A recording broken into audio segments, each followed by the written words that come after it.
Good morning everyone. हमने आज last topic geomorphology का कवर करना है और इस टॉपिक के अंदर जो टॉपिक का नाम है cycle of erosion last topic है।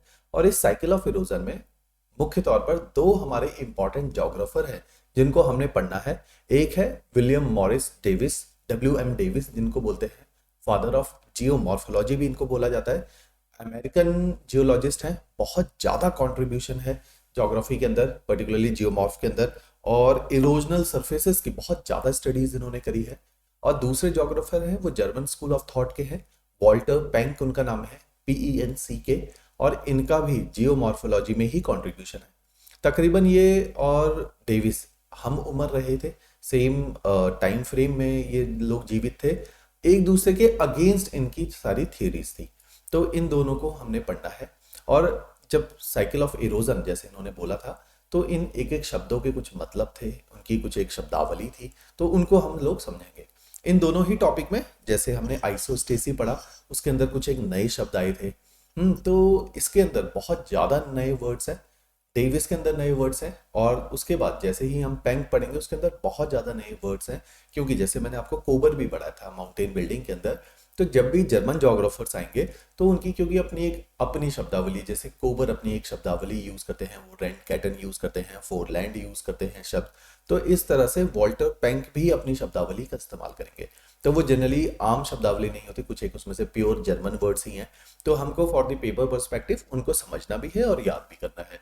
तो क्योंकि जैसे मैं बोलता हूँ ज्योग्राफी में कीवर्ड्स, तो ये जो शब्द हैं जो उनकी अपनी शब्दावली है ये कीवर्ड्स की तरह है। तो इनको अच्छे से हम लोग पढ़ेंगे, समझेंगे, अच्छे मार्क्स गेन करेंगे। ये थोड़ा सा कॉन्सेप्चुअल टॉपिक है आज जो हम पिक करेंगे, तो एक एक करके चलेंगे। आज हम केवल डेविस करेंगे, नेक्स्ट क्लास में हमने पेंक को पढ़ना है। Davis cycle of erosion, Davis का जो दौर है, जो एज है, वो 19th सेंचुरी के जोग्राफर है, late 19th and early 20th। Late 19 means सन 1875 के बाद के ये जोग्राफर है, और 1925-30 तक इन्होंने काम किया है। 51 साल का इनका टाइम फ्रेम था जिसमें इन्होंने कंट्रीब्यूट किया है जियोमॉर्फोलॉजी में। तो इस एरा के ये जोग्राफर है। एरा बताना इसलिए ज़रूरी है क्योंकि मैंने बताया धीरे धीरे साइंटिफिक डेवलपमेंट भी हुई है समाज के अंदर और दुनिया के अंदर। साइंटिफिक डेवलपमेंट होती है तो हमारे पास नए नए इक्विपमेंट्स आते हैं, नए इक्विपमेंट आते हैं, इंजीनियरिंग प्रोग्रेस करती है, तो हमारे पास ऑब्जर्वेशन, देखो साइंटिस्ट क्या करेगा, जितना अच्छा काम कब कर सकता है, जब उसके पास अच्छे डिवाइसेस होंगे, अच्छे इक्विपमेंट होंगे। तो वो अपनी उसने फील्ड स्टडीज करनी है।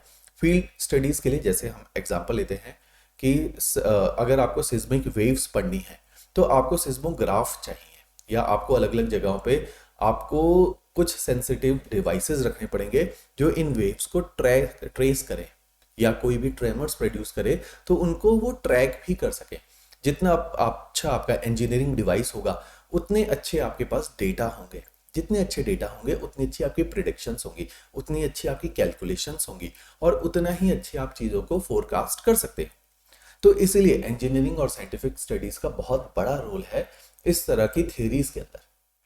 तो डेविस उस दौर के जोग्राफर हैं जब हमारी साइंटिफिक डेवलपमेंट भी हो रही है, इंजीनियरिंग पे भी काम हो रहा है। तो ये लोग जो फील्ड स्टडीज करते हैं वो बहुत अच्छी और सटीक होने लगती है। जैसे हमने सी फ्लोर स्प्रेडिंग पढ़ा था और हमने प्लेट टेक्टोनिक थ्योरी पढ़ा था, ये उस दौर की थ्योरीज हैं जब हमारे पास सुपर कंप्यूटर भी हैं, अच्छे अच्छे डिवाइसेस हैं। तो इनके पास जो डेटा निकल कर आता है वो बहुत अच्छा डेटा है। क्योंकि वो डेटा अच्छा है तो इनकी थ्योरीज काफी ज्यादा, अगर आप देखोगे, प्लेट टेक्टोनिक प्रिडिक्ट कर देती है चीजों को, फोरकास्ट करती है, वर्ल्ड के बारे में सारे लैंडफॉर्म्स को पहले ही आइडेंटिफाई कर लेती है, उनके रीजन ऑफ फॉर्मेशन को आइडेंटिफाई करती है। तो इसलिए डेविस उस दौर के हैं, पेंक उस दौर के जोग्राफर्स हैं, इसलिए इनकी थ्योरीज काफी ज्यादा सटीक होती चली जा रही है। तो डेविस के जो आइडियाज हैं वो दो लोगों से बहुत इंस्पायर है डेविस। एक है जेम्स हटन, एक बहुत बड़े जोग्राफर हुए थे, इन्होंने कुछ थ्योरीज दी थी, थोड़ा सा इसको भी देखेंगे, इनसे बहुत इंस्पायर्ड है। और डेविस से जस्ट 10-15 साल पहले बहुत बड़ा नाम था, बहुत बड़ा कंट्रीब्यूशन था, आपने सुना भी है, चार्ल्स डार्विन, जो कि एक बायोलॉजिस्ट है। और इन्होंने ओरिजिन ऑफ स्पीशीज, जो वर्ल्ड की अब तक की सबसे ज़्यादा माने जाने वाली किताब है, क्योंकि इसने लोगों के थॉट प्रोसेस को चेंज किया। ओरिजिन ऑफ स्पीशीज इन्होंने लिखा, उसमें ही इन्होंने सबसे पहले एवोल्यूशनरी कॉन्सेप्ट दिया था, सर्वाइवल ऑफ द फिटेस्ट के कॉन्सेप्ट दिए थे, और इन्होंने ही बोला था जो इंसान है ये एप से ट्रांसफॉर्म हुआ है और इवॉल्व होके बना है। तो ये एवोल्यूशन की थ्योरी भी चार्ल्स डार्विन की थी, उस जमाने के हिसाब से बहुत ज़्यादा डायनेमिक थ्योरी थी, अपने समय से काफ़ी ज़्यादा आगे की थ्योरी थी। तो चार्ल्स डार्विन के इम्प्रिंट्स डेविस पे देखने को मिलते हैं। वो आगे आगे हम जब पढ़ेंगे तो आप समझेंगे किस तरह से उनके इम्प्रिंट्स थे। जेम्स हटन के इसलिए हैं, हटन अपनी फील्ड स्टडी करते हैं अमेरिका के अंदर, तो हटन ने एक बहुत अच्छी लाइन लिखी। आप कभी भी डेविस को लिखेंगे तो इस लाइन को जरूर लिखना है आपने। ये इसलिए इन्हीं सारे शब्दावली से, इन्हीं सारे कोटेशन से ये पता चलता है आपके ऑप्शनल में कितनी अच्छी ग्रिप है। जैसा कि मैं बार बार बोलता हूँ, ऑप्शनल जो बच्चों ने खुद तैयारी करी है उनको बस ये छोटी, हो सकता है उनकी कॉन्सेप्ट क्लैरिटी बहुत अच्छी हो, ऐसा जरूरी नहीं कि उन्होंने खुद तैयारी करी तो कॉन्सेप्ट नहीं क्लियर होंगे, लेकिन शायद उनको ना प्रेजेंट करना पेपर में बहुत अच्छा नहीं आता होगा, इसलिए मार्क्स नहीं आ रहे, क्योंकि उनको नहीं पता कि ये जो डिक्टम दिया है जेम्स हटन ने, या जेम्स हटन अपने आप में कितनी इंपॉर्टेंट फिगर है कि इन्होंने एक शब्द बोला, no wastage of a beginning. Wastage का मतलब होता है फुटप्रिंट्स या छाप छोड़ देना। No wastage of a beginning, no prospects of an end present is the key to the past. तो वो लैंडफॉर्म्स को देखते हुए एक लाइन बोल रहे हैं, मैं इसका मतलब समझा देता हूँ। कहते हैं आज के पहाड़ों को देख के, नदियों को देख के, समुद्रों को देख के ये नहीं पता लगा जा सकता कि no wastage of a beginning, कहाँ से चीजें शुरू हुई। धरती बनने की वो बात करें, कहाँ से चीजें शुरू हुई, कहाँ पे जाके चीजें रुकेंगी। No prospects of an end, पता ही नहीं है कहाँ पे चीजें खत्म होंगी। And present is the key to the past. आपको आज के लैंडफॉर्म्स को देख के ही ये पता लगाना होगा कि इतिहास के अंदर ये लैंडफॉर्म्स कैसे बने होंगे और आगे जाके इन लैंडफॉर्म्स का क्या होगा। तो present is the key to the past. कहते हैं आज के चीजों को देख के ही, आपने वर्तमान को देख के ही अतीत के बारे में जानना है और अपने भविष्य के बारे में जानना है, आज को देख के। तो इसी को ही डेविस बाद में एक्सपेंड करते हैं।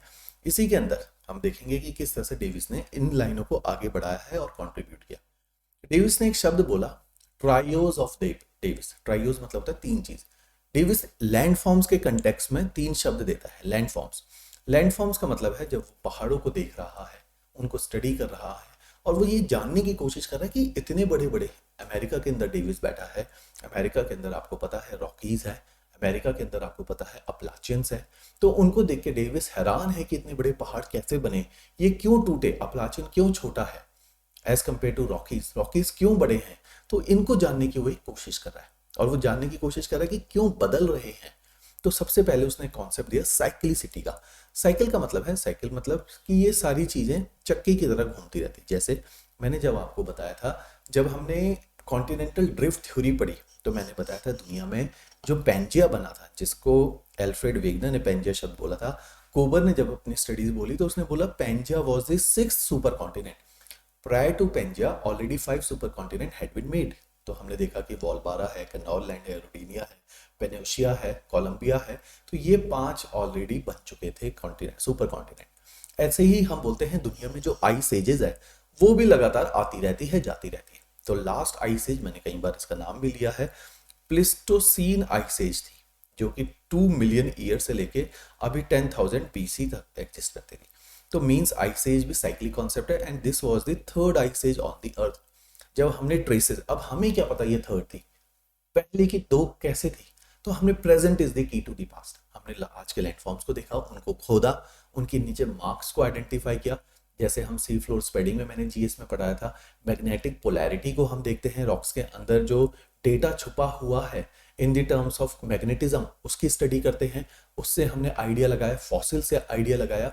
तो present is the key to the past. Alfred Wegener ने भी प्रेजेंट को देख के ही फॉसिल्स की स्टडी करी और उससे पास्ट में ये पता लगाया कि पेंजिया एग्जिस्ट किया करता था। तो present is the key to the past को हमेशा याद रखना इस लाइन को, ठीक। तो इसलिए डेविस इन सारी चीजों के बारे में बोलते हैं कि दुनिया में, अगर मैंने जब लैंडफॉर्म्स को स्टडी किया तो मैंने देखा लैंडफॉर्म्स को बदलने वाली 3 चीजें मुख्य हैं। इनको इसलिए याद रखना, मैं इसलिए बता रहा हूं क्योंकि जब हम इंडियन ज्योग्राफी करेंगे और हिमालयाज करेंगे, देखो 2 बातें मैंने बोली थी, पेपर 1 में अच्छे मार्क्स मिलेंगे, इंडिया के साथ कोरिलेट करोगे।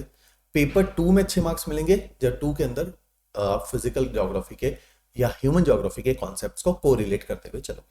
तो ऐसे ही हिमालयस के अंदर भी ये कॉन्सेप्ट मैं आपको जब समझाऊंगा व्यास डेविस का मॉडल, तो मैं उदाहरण के तौर पे हिमालयस को इस्तेमाल करूंगा, ठीक। तो हिमालयस की उपमा हम लोग यूज करेंगे। तो ट्रायोज ऑफ डेविस में डेविस कहते हैं कि लैंडफॉर्म्स के लिए वो शब्द कहते हैं कि लैंडफॉर्म्स किस रफ्तार से, किस वेलोसिटी से बदलेंगे और किस पैटर्न से बदलेंगे, किस तरह से बदलेंगे, ये निर्भर करेगा लैंडफॉर्म का स्ट्रक्चर क्या है। जब दुनिया ने पूछा what do you mean by structure, तो ये स्ट्रक्चर के लिए कहते हैं, स्ट्रक्चर का मतलब है कि आपका रॉक टाइप कैसा है। रॉक टाइप का अर्थ है क्या रॉक आपका इग्नियस है, क्या रॉक आपका मेटामॉर्फिक है, क्या रॉक आपका सेडिमेंट्री है। तो कहते हैं रॉक टाइप निर्धारित करेगा कि आपका लैंडफॉर्म किस तरह से शेप लेगा। आपका स्ट्रक्चर के अंदर आपकी टोपोग्राफी स्लोप डिसाइड करेगी लैंडफॉर्म किस तरह से बदलेगा। तो लोगों ने पूछा टोपोग्राफी का मतलब, तो डेविस कहते हैं एक माउंटेन है वो अलग ढंग से तब्दील होगा, एक प्लेट्यू अलग ढंग से तब्दील होगा, और एक प्लेन क्षेत्र, मैदानी क्षेत्र जो है वो अलग ढंग से बदलेगा। तो कहते हैं कि टोपोग्राफी निर्धारित करेगी लैंडफॉर्म्स में किस तरह के बदलाव आएंगे। रॉक टाइप निर्धारित करेगी कि लैंडफॉर्म में किस तरह से और कितनी तेजी से बदलाव आएंगे। तो इस तरह से ये कहता है। और क्या स्ट्रक्चर का मतलब है, रॉक के अंदर कैसे जॉइंट पैटर्न्स बने हुए, ये निर्धारित करेगी कि रॉक कितनी तेजी से टूटेगी। तो ये सारी चीजें निर्धारित करेगी, इसको बोलो उसने स्ट्रक्चर, कि लैंडफॉर्म का स्ट्रक्चर कैसा है ये निर्धारित करेगा लैंडफॉर्म टूटेगा या नहीं भी टूटेगा, और यदि टूटेगा तो किस रफ्तार से टूटेगा, किस वेलोसिटी से टूटेगा, वो किस तरीके से, पैटर्न क्या रहेगा टूटते हुए का। तो इसलिए उसने कहा स्ट्रक्चर। एग्जाम्पल तौर यहाँ पे कोट करते हैं। एग्जाम्पल इसमें लेते हैं, एक लैंडफॉर्म है वो इग्नियस है काफी। इग्नियस का क्या नेचर है हमें पता है, मेजरली इग्नियस जो है बसाल्टिक या ग्रेनाइटिक रॉक से बना है, जो कि हार्ड रॉक्स है। हार्ड रॉक्स की चीजों को तोड़ना कठिन होता है। तो मींस अगर एक लैंडफॉर्म इग्नियस है, एग्जांपल ले लेते हैं डेक्कन प्लेट्यू, ये इग्नियस लैंडफॉर्म का टूट के खत्म हो जाना में एक तो वेलोसिटी मींस टाइम बहुत ज्यादा लगेगा, बहुत स्लो ये प्रोसेस चलेगा, और जिस तरह से टूट रहा होगा वो तरीका भी बदल होगा। दूसरी बात ये कहता है एक लैंडफॉर्म है सेडिमेंट्री है। ये सेडिमेंट्री आपको पता है सॉफ्ट रॉक्स होती हैं। क्योंकि ये सॉफ्ट रॉक्स होती हैं तो इससे बना हुआ लैंडफॉर्म बहुत तेजी से टूटेगा, तो इसकी वेलोसिटी बहुत फास्ट होगी। यहां वेलोसिटी स्लो हो जाएगी इग्नियस के केस के अंदर। तो मींस वो कहता है कि किस तरह का रॉक टाइप है ये निर्धारित करेगा कि लैंडफॉर्म्स कितनी तेजी से टूटेगा और किस तरह से टूटेगा। जब मैंने आपको ड्रेनेज पैटर्न भी पढ़ाया था, तो ड्रेनेज पैटर्न में मैंने बताया था कि ड्रेनेज के अंदर हम लोग क्या करते हैं कि ड्रेनेज किस प्रकार का होने वाला है। सेडिमेंट्री रॉक में नदियां अलग ढंग से चलेंगी, इग्नियस रॉक में नदियां अलग ढंग से चलेंगी, तो पैटर्न बदल जाता है। ऐसे ही यही पैटर्न निर्धारित करेगा कि किस तरीके से लैंडफॉर्म टूटेगा। दूसरी बात बोली इसने टोपोग्राफी की, तो टोपोग्राफी के कंटेक्स्ट में अगर आप देखोगे, टोपोग्राफी के अंदर अगर कोई माउंटेन है, मैंने आपको वेदरिंग समझाया हुआ है, अगर कोई माउंटेन है तो वहां पे थोड़ा सा रेगुलिस बनेगा तो वो नीचे की तरफ मूव कर जाएगा और माउंटेन तेजी से डेन्यूड होगा। लेकिन दूसरी तरफ अगर कोई प्लेन क्षेत्र है, कोई मैदानी क्षेत्र है, वहां पे तो डिपोजिशन स्ट्रांग होगा, तो वहां पे टूटना इंपॉर्टेंट नहीं होगा रेदर देन डिपोजिशन। एग्जाम्पल क्या है, ग्रेट इंडियन प्लेन्स। एग्जाम्पल क्या है, हिमालयाज। हिमालयाज डेन्यूड हो रहे हैं लेकिन प्लेन्स भर रहे हैं।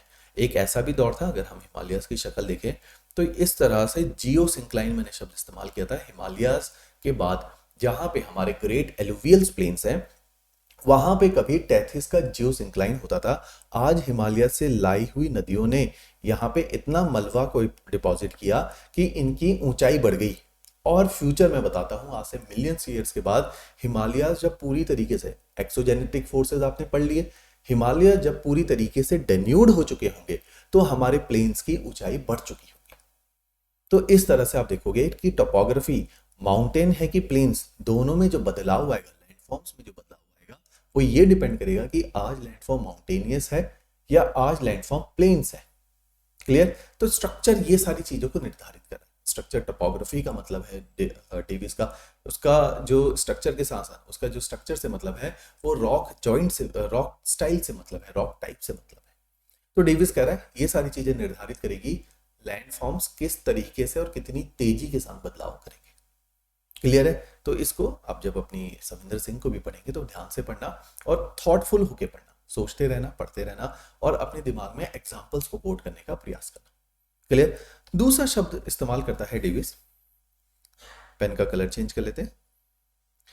दूसरा एग्जाम्पल यूज करता है, वो कहता है लैंडफॉर्म, जैसे हमने कहा था जब सॉइल बनती है, कई सारे फैक्टर हैं सॉइल के, पेरेंट मटेरियल भी एक फैक्टर है, एक क्लाइमेट फैक्टर है। ऐसे ही दूसरा फैक्टर ये प्रोसेस बोलता है। प्रोसेस का मतलब काफी हद तक इसका क्लाइमेट से है। प्रोसेस का मतलब है कि कोई लैंडफॉर्म किस तरीके से बदलेगा डिपेंड करेगा वो किस क्लाइमेटिक टाइप में रखा हुआ है।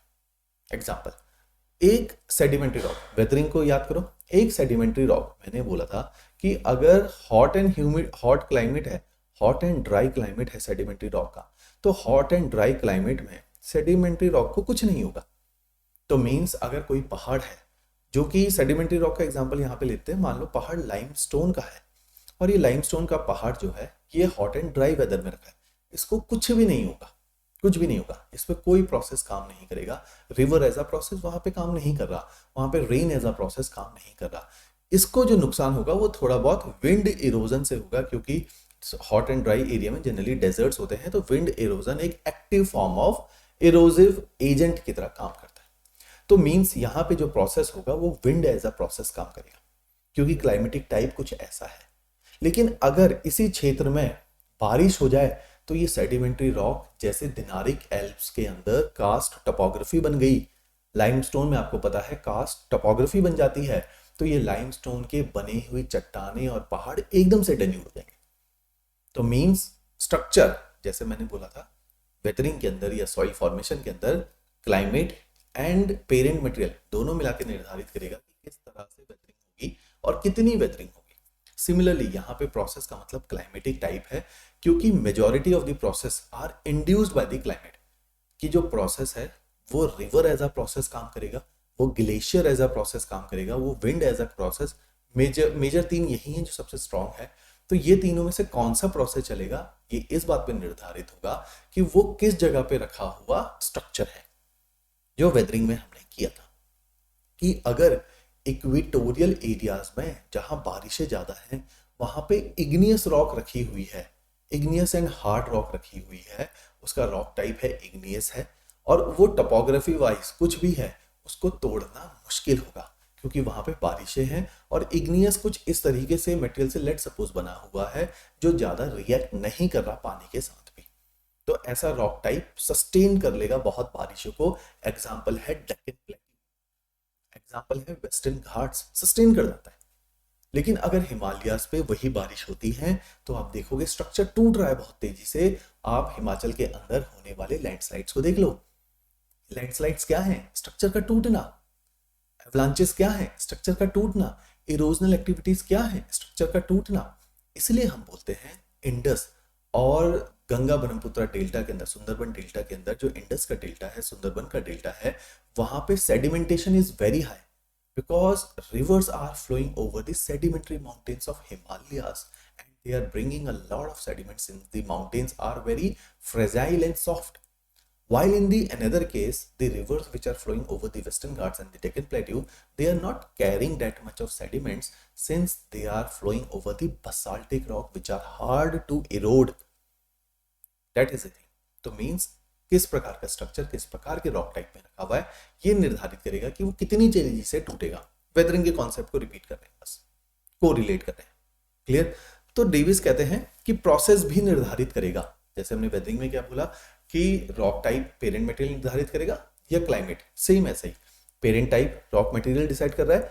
प्रोसेस के अंदर ये डिसाइड हो रहा है कि ग्लेशियर्स वहां पे काम करेंगे, रिवर्स वहां पे काम करेंगी या विंड काम करेगा। अब देखो जो डेविस है, डेविस अमेरिका के अंदर बैठ के स्टडीज कर रहे हैं जहां पे रॉकीज है, जहां अपलाचियन है, वहां जो क्लाइमेट है वो क्लाइमेट टेम्परेट है। एक चीज देखो, climate is temperate and humid, क्योंकि अपलाचियन का अगर आपको पता है climatic type humid climatic type है, वहां पे टेम्परेट एवरग्रीन फॉरेस्ट है। ठीक, तो इन जगहों पे डेविस बैठा हुआ है। तो ये इसकी नजर में जो सबसे इंपॉर्टेंट प्रोसेस है वो है रिवर। इसकी मैक्सिमम जो स्टडीज है वो रिवर के अराउंड है।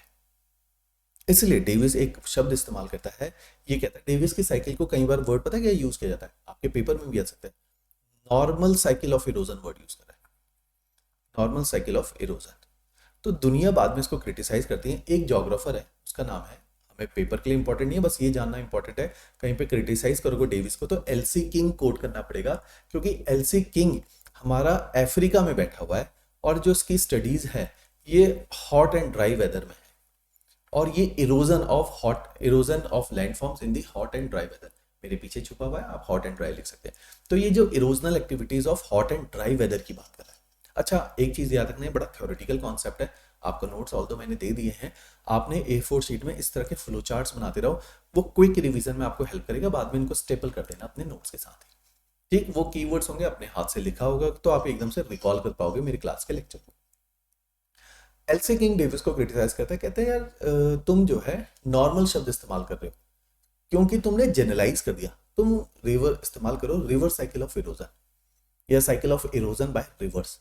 नॉर्मल वर्ड का मतलब है कि तुम पूरी दुनिया में ऐसा मान रहे हो कि रिवर्स ही काम कर रही है क्या, ग्लेशियर्स नहीं काम कर रहे, या आपकी wind as a agent of erosion and deposition काम नहीं कर रही, तो वो नॉर्मल शब्द को क्रिटिसाइज करते हैं।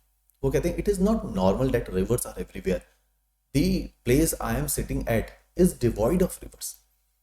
This is not normal thing. This is, you cannot generalize the concept now. ठीक है, तो ये जनरली सारे ही साइंटिस्टों में एक प्रॉब्लम रही है।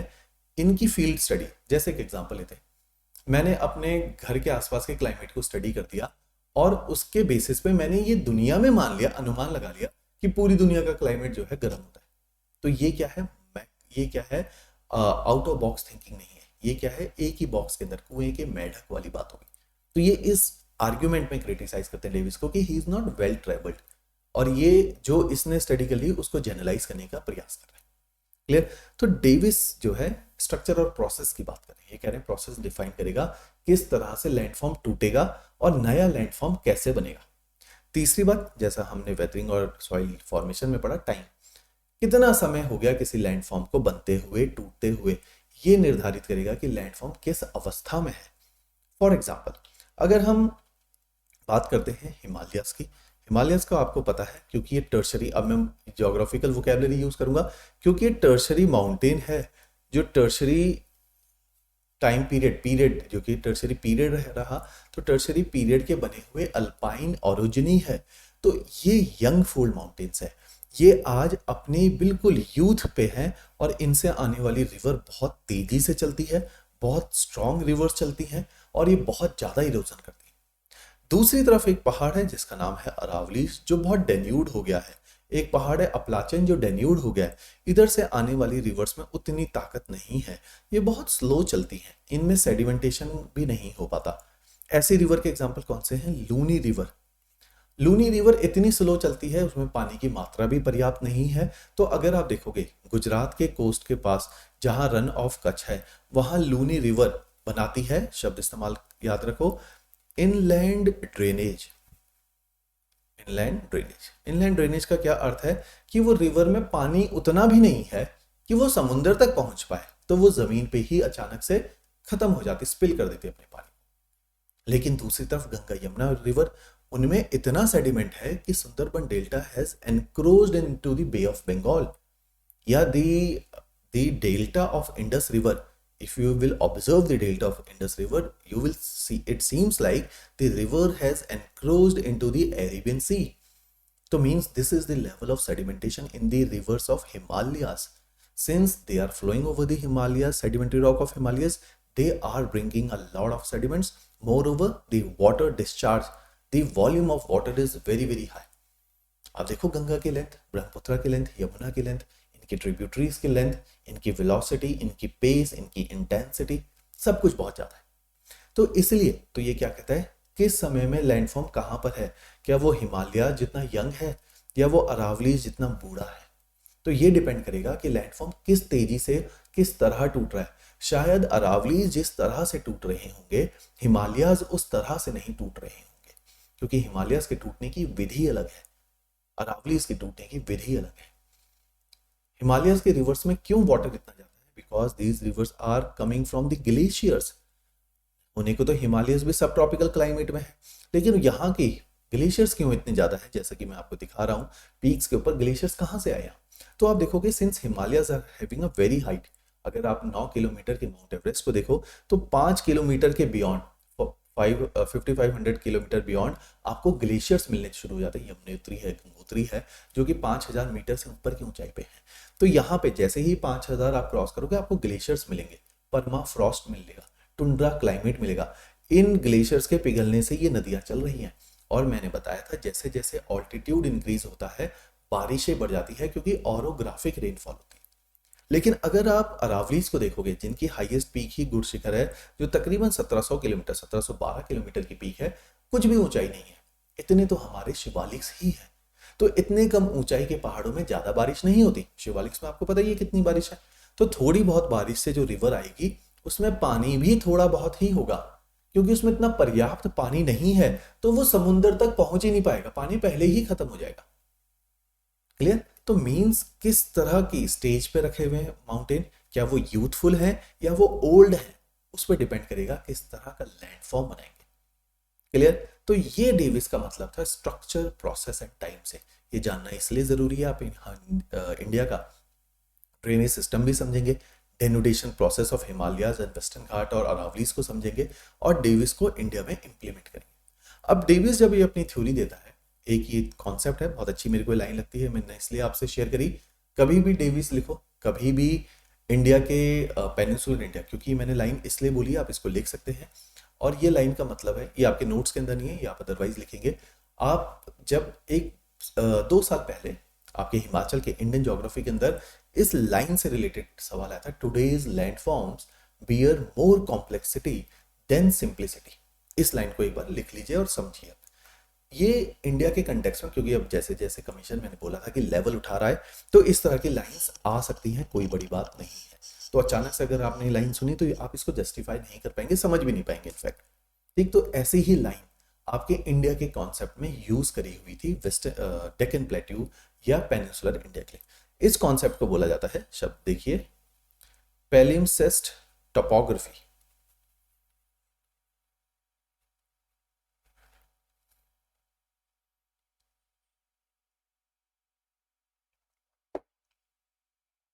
Today's landform bear more complexity than simplicity, palimpsest topography। इस मतलब समझिए, जैसे आप ये कहता है, आज के जब हम लैंडफॉर्म को, जब present is the key to the past को कहते हैं, तो जब मैंने कहा चलो आज के लैंडफॉर्म्स को मैं देखूं और इसके आधार पे ये पता लगाऊं एल्फ्रेड वेगनर की तरह या अन्य ज्योग्राफर की तरह कि पास्ट का क्लाइमेट कैसा होगा, पास्ट में किस तरह के प्रोसेसेस चले होंगे, क्या उस टाइम पे टेम्परेचर क्या रहा होगा, क्लाइमेट क्या होगा, रेनफॉल के पैटर्न्स क्या रहे होंगे, किस प्रकार के एनिमल्स वहां पे जीवित थे। हमने तो डायनासोर नहीं देखे, उनके फॉसिल्स के आधार पे ही तो पता लगा डायनासोर्स था। हमने कोयले को जब खोदा तो हमने पता लगाया कि यहाँ पे बहुत बड़े ट्रॉपिकल रेन फॉरेस्ट रहे होंगे। तो कहता है, लेकिन जब जेम्स हटन कहते हैं present is the key to the past, तो सबसे बड़ी प्रॉब्लम है, मैं प्रेजेंट को स्टडी करता हूँ। चलो मैंने स्टडी करना शुरू किया और मैंने एक चीज, मेरे को कॉन्सेप्ट वाइज क्लियर था कि कोल जो है वो लकड़ी से बनता है, और इतनी सारी वुड, इतना सारा कोल बनाने के लिए जिस तरह की लकड़ी और जितनी पर्याप्त लकड़ी चाहिए, ये केवल ट्रॉपिकल रेन फॉरेस्ट में ही अवेलेबल है। क्योंकि अब आपने एनवायरमेंट पढ़ लिया है तो आपको पता होगा कि बायोमास एक हम शब्द इस्तेमाल करते हैं, किसी भी जगह में कितना ज्यादा कार्बन है वो डिपेंड करता है वो जगह कौन सी है। तो ट्रॉपिकल रेन फॉरेस्ट के अंदर इक्वेटोरियल एरियाज के ऊपर बायोमास बहुत ज्यादा होता है, क्योंकि पेड़ का साइज बहुत बड़ा होता है, तो बड़े बड़े पेड़ होते हैं। तो अगर उनका सबका वजन मिलाया जाए तो टेम्परेट के ग्रासलैंड से तो ज्यादा ही होगा, या टेम्परेट कॉनिफेरस फॉरेस्ट से भी ज्यादा होगा। तो ट्रॉपिकल रेन फॉरेस्ट का बायोमास ज्यादा है, इसलिए कोयला वहीं पे ही बनेगा। तो कोयले को, लेकिन अब मैंने जब दुनिया की स्टडी करी तो मैंने देखा यार यूरल माउंटेन में कोयला देखने को मिल रहा है, यूरल यहाँ कहीं है। मेरे को चाइना के अंदर कोयला देखने को मिल रहा है, मेरे को कनाडा के अंदर कोयला देखने को मिल रहा है, मेरे को ऑस्ट्रेलिया के ड्राई एरियाज में कोयला मिल रहा है। तो यहाँ पे तो हमारे ट्रॉपिकल रेन फॉरेस्ट सर्वाइव नहीं कर सकते आज को देखते हुए, तो अतीत में कैसे रहे होंगे। तो मींस अतीत में इन जगहों पे क्या प्रोसेसेस अलग थे, क्या क्लाइमेट चाइना का अलग था, ऑस्ट्रेलिया का पहले इक्वेटोरियल क्लाइमेट था, या हमारे साइबेरिया के अंदर इक्वेटोरियल क्लाइमेट था। वहां पे तो इक्वेटोरियल क्लाइमेट नहीं हो सकता। जो मैंने एल्फ्रेड वेगनर के माइंडसेट को बताया, एल्फ्रेड वेगनर जब फॉसिल्स की स्टडी करता है, एल्फ्रेड वेगनर जब पुराने पुराने वेजिटेशन की स्टडीज करता है, फर्न्स की स्टडी करता है, तो उसके दिमाग में दो ही थॉट आते हैं कि इस पर्टिकुलर क्लाइमेट में जो साइबेरिया में है, यहाँ पे तो इस प्रकार का प्लांट और एनिमल जीवित नहीं रह सकता, ये तो ट्रॉपिकल इक्वेटोरियल एरिया का प्लांट और एनिमल है।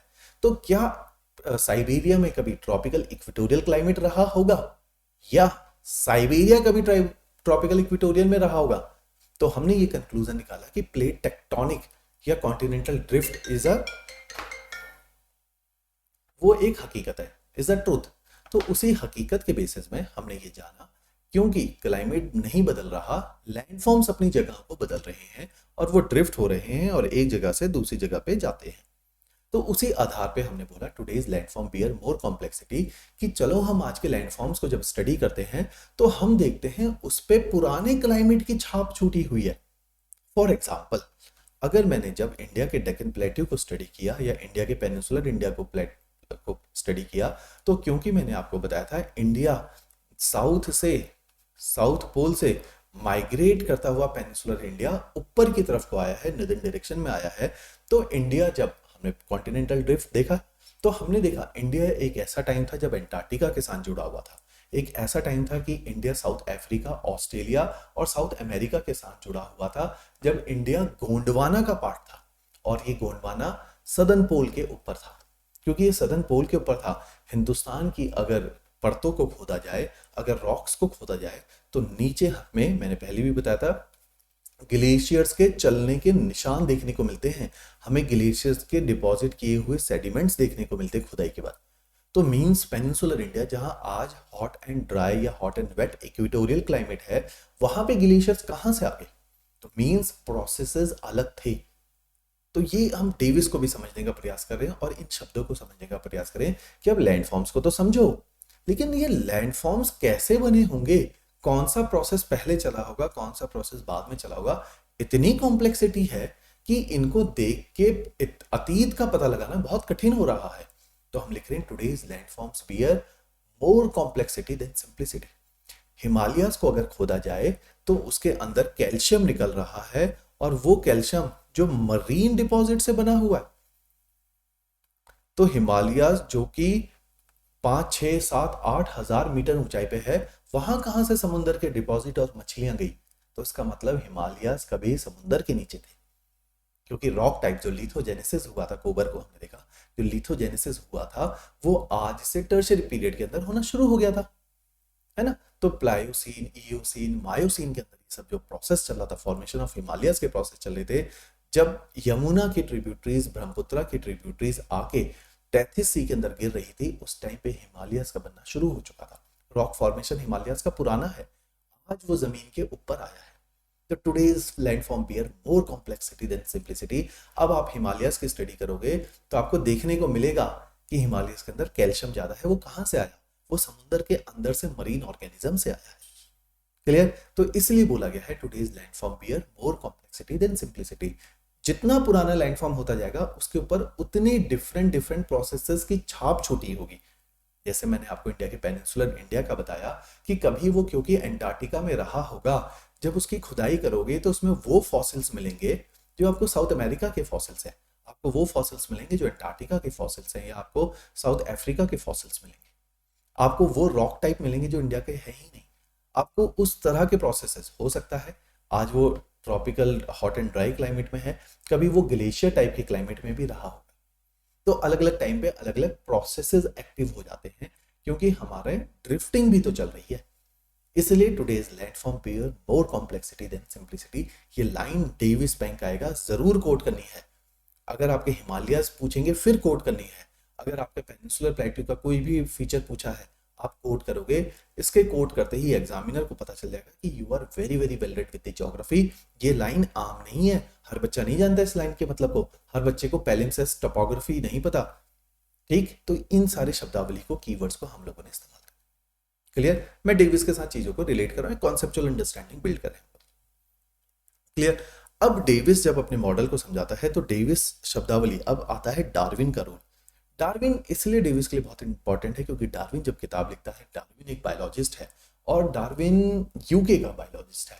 तो डार्विन जब किताब लिख रहा है तो डेविस देख रहा है कि डार्विन कहता है यार जो आदमी है उसकी 3 स्टेज होती हैं जीवन की।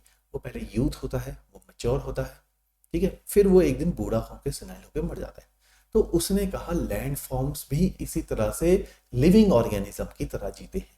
लैंड फॉर्म्स कभी बन रहा होता है, यूथ होता है, अपने प्राइम में होता है, फिर वो मैच्योर हो जाता है और एक दिन वो बूढ़ा हो जाता है। तो उसने भी लैंड फॉर्म्स के लिए इस तरह की शब्दावली का इस्तेमाल किया। इसी से उसने कॉन्सेप्ट ऑफ, जैसे हमारे उसमें क्या होता है, आदमी मरता है, फिर जन्म लेता है, फिर बच्चा बनता है, बड़ा होता है, बूढ़ा होकर मर जाता है। तो cyclicity of birth and rebirth है। ऐसे ही डेविस कहता है लैंड फॉर्म्स की भी साइक्लिसिटी है। लैंड फॉर्म बूढ़ा होता है, मरता है, फिर उसी जगह पे नया लैंड फॉर्म हो जाता है। कहता है कैसे? ये टुडेज लैंडफॉर्म बियर मोर कॉम्प्लेक्सिटी देन सिंप्लिसिटी, वो कहता है अभी मैंने बताया एक कॉन्सेप्ट था पॉली प्रोसेस लैंडफॉर्म।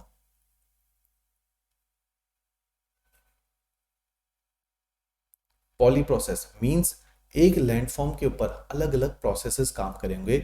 उसी लैंडफॉर्म के ऊपर कभी ऐसा हो सकता होगा कि वो लैंडफॉर्म कभी कोस्टल एरिया में रहा होगा, तो उसने लहरों की थपेड़ों को झेला होगा, उसके अंदर रॉक कट प्लेटफॉर्म्स भी होंगे। वो लैंडफॉर्म मूव करते करते इनलैंड पहुंच गया, तो आज वहां पे हो सकता है ड्राई एरिया था, वो जिस जगह पे मूव करके पहुंचा वहां पे विंड बहुत स्ट्रॉन्ग एजेंट थी, वहां पे ड्राई क्लाइमेट था, एंटी साइक्लोनिक कंडीशन थी, लैंडफॉर्म मूव करते हुए हाई प्रेशर बेल्ट में पहुंच गया, तो वहां विंड ने अपनी छाप छोड़ी। और एक ऐसा दौर आया कि वो मूव करते करते फिर से equatorial hot and humid areas में आ गया, तो वहां पे रिवर्स ने अपनी छाप छोड़ी, क्योंकि hot and equatorial hot and wet climate के अंदर रिवर्स बहुत स्ट्रॉन्ग चलती है, ह्यूमिड क्लाइमेट के अंदर रिवर्स बहुत स्ट्रॉन्ग। तो कहता है एक ही लैंडफॉर्म में अलग अलग छाप छोटी हैं अलग अलग प्रोसेसेस के अंदर, तो landforms are poly process landforms. ये कहता है एक और लैंडफॉर्म होते हैं, एक है शब्द पॉली प्रोसेस, एक है शब्द पॉलीसाइक्लिक। पॉलीसाइक्लिक, पॉलीसाइक्लिक का अर्थ समझिए। अभी हमने देखा अरावलीज कभी हिमालय जितने माइटी रहे होंगे फिर वो छोटे होंगे, आज वो इस तरह से दिख रहे हैं। तो this is the present version of Aravallis, they have been reduced to a very low height by various process. इन्हीं रॉकीज इन्हीं अरावलीज पे कभी बड़ी बड़ी नदियां बही होंगी, और आज यही अरावलीज थार डेजर्ट के अंदर बैठे हैं जहां विंड काम कर रही है, पॉली प्रोसेसेस काम, कि कभी इन्हीं अरावलीज पे रिवर्स और ग्लेशियर्स एक्टिव रहे होंगे जैसे आज हिमाचल में एक्टिव है। कभी हिमाचल के जब हिमालयाज इरोड हो जाएंगे, पूरे हिमालयाज जब इरोड हो जाएंगे JNK, हिमाचल, उत्तराखंड और नॉर्थ ईस्ट के, तो वहां पे कभी ऐसा होगा कि विंड जो है जहां ग्लेशियर्स और रिवर बह रही हैं वहां डेजर्ट हो जाएगा सब कुछ। डेजर्ट मीन्स पानी एक बार खत्म हो गया तो चीजें डेजर्ट हो जाएंगी, तो मीन्स वो जब डेजर्ट हो जाएगा तो विंड वहां पे बड़ी स्ट्रांग हो जाएगी। विंड स्ट्रांग हो जाएगी तो वहां पे जो लैंडफॉर्म्स, जैसे हमने विंड के लिए क्या पढ़ा था, ऑक्स, विंड के लिए बना था ओएसिस बनेंगे, प्लायाज बनेंगे, हमारे मशरूम रॉक्स बनेंगे। तो इस तरह से लैंडफॉर्म्स बचा कुचा टूटे पहाड़ रह जाएंगे। तो समय के साथ ये चीजें बदल रही। तो पॉली प्रोसेस, पॉलीसाइक्लिक का मतलब है लैंडफॉर्म टूट रहा है। अरावलीज के पहाड़ 1700 मीटर का गुरशिखर रह गया, माउंट आबू रह गए कम ऊंचाई के, अचानक से यहाँ एंडोजेनिक फोर्सेस लग गए। जहां आज एक्सोजेनिक फोर्सेस इतने एक्टिव हैं वहां एंडोजेनिक फोर्सेस लगे और अरावलीज को फिर से हिमालय जितना खड़ा कर दिया, तो मींस लैंडफॉर्म रिवाइव हो गए। पॉली प्रोसेस, तो जिस पॉलीसाइक्लिक जिस लैंडफॉर्म में आज विंड चल रही थी, अगर उसकी ऊंचाई 1700 मीटर से उठ के 5, 6, 7 हजार मीटर हो जाए तो मींस उसने एक और साइकिल देख ली, पॉलीसाइक्लिक। तो डेविस कहता है पॉलीसाइक्लिसिटी भी होती है, लैंडफॉर्म टूटते टूटते फिर से रिवाइव हो जाएगा किसी दिन, ऐसा भी दिन आएगा। तो ये डेविस बोल रहे हैं। तो कहते हैं इसलिए टुडेज लैंडफॉर्म बियर मोर कॉम्प्लेक्सिटी। तो डेविस से पूछा गया कौन सा लैंडफॉर्म है पॉलीसाइक्लिक, वो कहता है जब मैंने अपलाचियन की स्टडी करी, अपलाचियन अरावलीज जितने पुराने हैं लेकिन अरावलीज जितने डेन्यूडेड नहीं है। अरावलीज तो बिल्कुल ही खत्म हो गए, जो दिल्ली से शुरू होते हैं गुजरात तक जाते हैं, हाइट लगातार घटती रहती है। तो कहते हैं अपलाचियन इतनी कम ऊंचाई के पहाड़ नहीं है, क्योंकि अपलाचियन अरावली लगातार टूट रहा है और गिर रहा है। अपलाचियन में बीच में एक ऐसी स्टेज आई जब एंडोजेनिक फोर्सेस फिर से एक्टिव हुए और अपलाचियन की ऊंचाई फिर से बढ़ गई टूटते टूटते। तो मींस जिन अपलाचियन में अभी विंड एक्टिव है, लेट सपोज अगर अरावलीज में विंड एक्टिव है, फिर से अरावलीज की ऊंचाई बढ़ गई तो रिवर्स और ग्लेशियर्स वापस आ जाएंगे, रिवाइव कर जाएंगे। तो पॉलीसाइक्लिसिटी, पॉली प्रोसेस, तो बहुत कॉम्प्लेक्सिटी इस कॉन्सेप्ट के अंदर भी है और इन लैंडफॉर्म्स में भी है। तो हो सकता है ये लेक्चर आपको 2-3 बार देखना भी पड़े, क्योंकि ये नोट्स भी आप पढ़ोगे, आप अपने सविंद्र को भी पढ़ो, मेरे दिए हुए नोट्स को भी पढ़ो। जितना ज्यादा पढ़ोगे उतनी ज्यादा कॉन्सेप्ट क्लैरिटी आती जाएगी। कॉन्सेप्ट ये थोड़ा सा कठिन है, पेचीदा है, इसलिए अंत में रखा गया है। क्लियर है? तो ये कहते हैं, डेविस कहता है एक लैंडफॉर्म की जो उम्र होती है वो आदमी की उम्र से कोरिलेट करता है, और वो कहता है कि ये कभी लैंडफॉर्म यूथ है, इसलिए लैंडफॉर्म्स को यंग फोल्ड माउंटेन्स इसलिए बोला जाता है। मैच्योर होते हैं और कभी ओल्ड एंड सेनाइल भी हो जाते हैं। हिंदुस्तान में लैंडफॉर्म्स का एग्जांपल लेंगे, अगर हिमालयज एज एन लैंडफॉर्म है तो आज ये अपने चरम पे है, अपने पीक पे है, ये यूथ में है। अरावलीज अपनी ओल्ड और सिनाइल स्टेज पे हैं, ईस्टर्न घाट अपनी ओल्ड और सिनाइल स्टेज पे हैं, जैसे जावेडी हिल्स, नगारी हिल्स है, ये सब अपनी है ना, नल्ला मल्ला हिल्स है, शेवरॉय हिल्स है, ये सब ओल्ड एंड सिनाइल्स हैं। तो eastern Ghats are at their senile stage, while western ghat is there are at their mature stage. Your Deccan plateau is at its mature stage. जो पेनिनसुलर रिवर्स हैं वो कहीं पे मेच्योरिटी के एग्जांपल्स देती हैं, अरावलीज के रिवर्स जो है वो ओल्ड और सिनाइल स्टेज के एग्जांपल देती है, वहां के लैंडफॉर्म ओल्ड और सिनाइल स्टेज के एग्जांपल देते हैं। तो ये कहता है ये यूथ स्टेज क्या होती है, ये कहता है जब लैंडफॉर्म्स नया नया बनता है, ठीक है। आप एक चीज समझिए, आज एंडोजेनिक फोर्सेस लगे और लैंडफॉर्म की ऊंचाई बन गई, क्योंकि अब ऊंचाई बन गई, इस पे ऊपर की तरफ हो रही है स्नोफॉल, जैसे आपके हिमाचल के अंदर हो रही है कि जो ऊपर वाले एरिया चंबा है, लाहौल स्पीति है, किन्नौर है, यहाँ पे स्नोफॉल होती है और नीचे वाले क्षेत्र में रेनफॉल होती है और नदियाँ चलती रहती हैं। तो क्योंकि ऊपर की तरफ स्नोफॉल होगी, नीचे की तरफ जो है रेनफॉल होगी, इस टाइम फ्रेम को, हिमालयाज के इस टाइम फ्रेम को बोला जाएगा कि it is the youth stage of Himalayas, जब वो बहुत स्ट्रांग है। आप देखिए ना, यूथ में आपकी एनर्जी लेवल कितना ज्यादा होता है। तो this is the time when the rivers are carrying maximum energy, maximum energy. और यूथ में आपकी क्या होती है, मैक्सिमम, कोरिलेट करता है। तो मैक्सिमम एनर्जी होती है रिवर्स के अंदर, मैक्सिमम एनर्जी होती है आपकी यूथ के अंदर। आप बहुत स्ट्रांग होते हो, आप बिल्कुल अडिग होते हो अपने, जैसे आपने संकल्प बांधा कि हम जो है सिविल सर्विसेज क्लियर करेंगे। आप with the age of time, मैंने जैसे बोला था कि आप समय के साथ थक जाते हो, एनर्जी खत्म हो जाती है, आप 4 साल के बाद, 5 साल के बाद पेपर क्लियर करना कठिन हो जाता है, क्योंकि now it's not about the knowledge, it's about the energy, it's about the intensity, it's about the passion. वो डाई होता जाएगा। आप देखिए ना, भगत सिंह कम्युनिस्ट, सुभाष चंद्र बोस कम्युनिस्ट, तो जितने भी यंग लोग होंगे वो कम्युनिस्ट की आइडियोलॉजी को बात करेंगे, क्योंकि कम्युनिस्ट चेंज की बात करता है, वो आर्म्ड रेवोल्यूशन की बात करता है, वो हथियारों के साथ रेवोल्यूशन की बात करेंगे। क्यों? क्योंकि वो यंग है, यंग के अंदर डायनामिज्म है, एनर्जी लेवल है, हाई टेस्टोस्टेरोन है। बूढ़ा व्यक्ति बदलाव की बातें नहीं करेगा, वो कंजर्वेटिव होता जाता है, वो समय के हिसाब से कंजर्वेटिव। जैसे आप देखिए कि तिलक पूरी जिंदगी डायनामिक, पूरी जिंदगी secularism, with the passage of time वो कंजर्वेटिव हो गया तिलक। तिलक को लास्ट में हिंदू फंडामेंटलिस्ट बोला गया। सर सैयद अहमद खान पूरी जिंदगी सेकुलरिज्म की बात करता है और लास्ट में मरते मरते जैसा बूढ़ा हो गया वो मुस्लिम कंजर्वेटिव हो गया।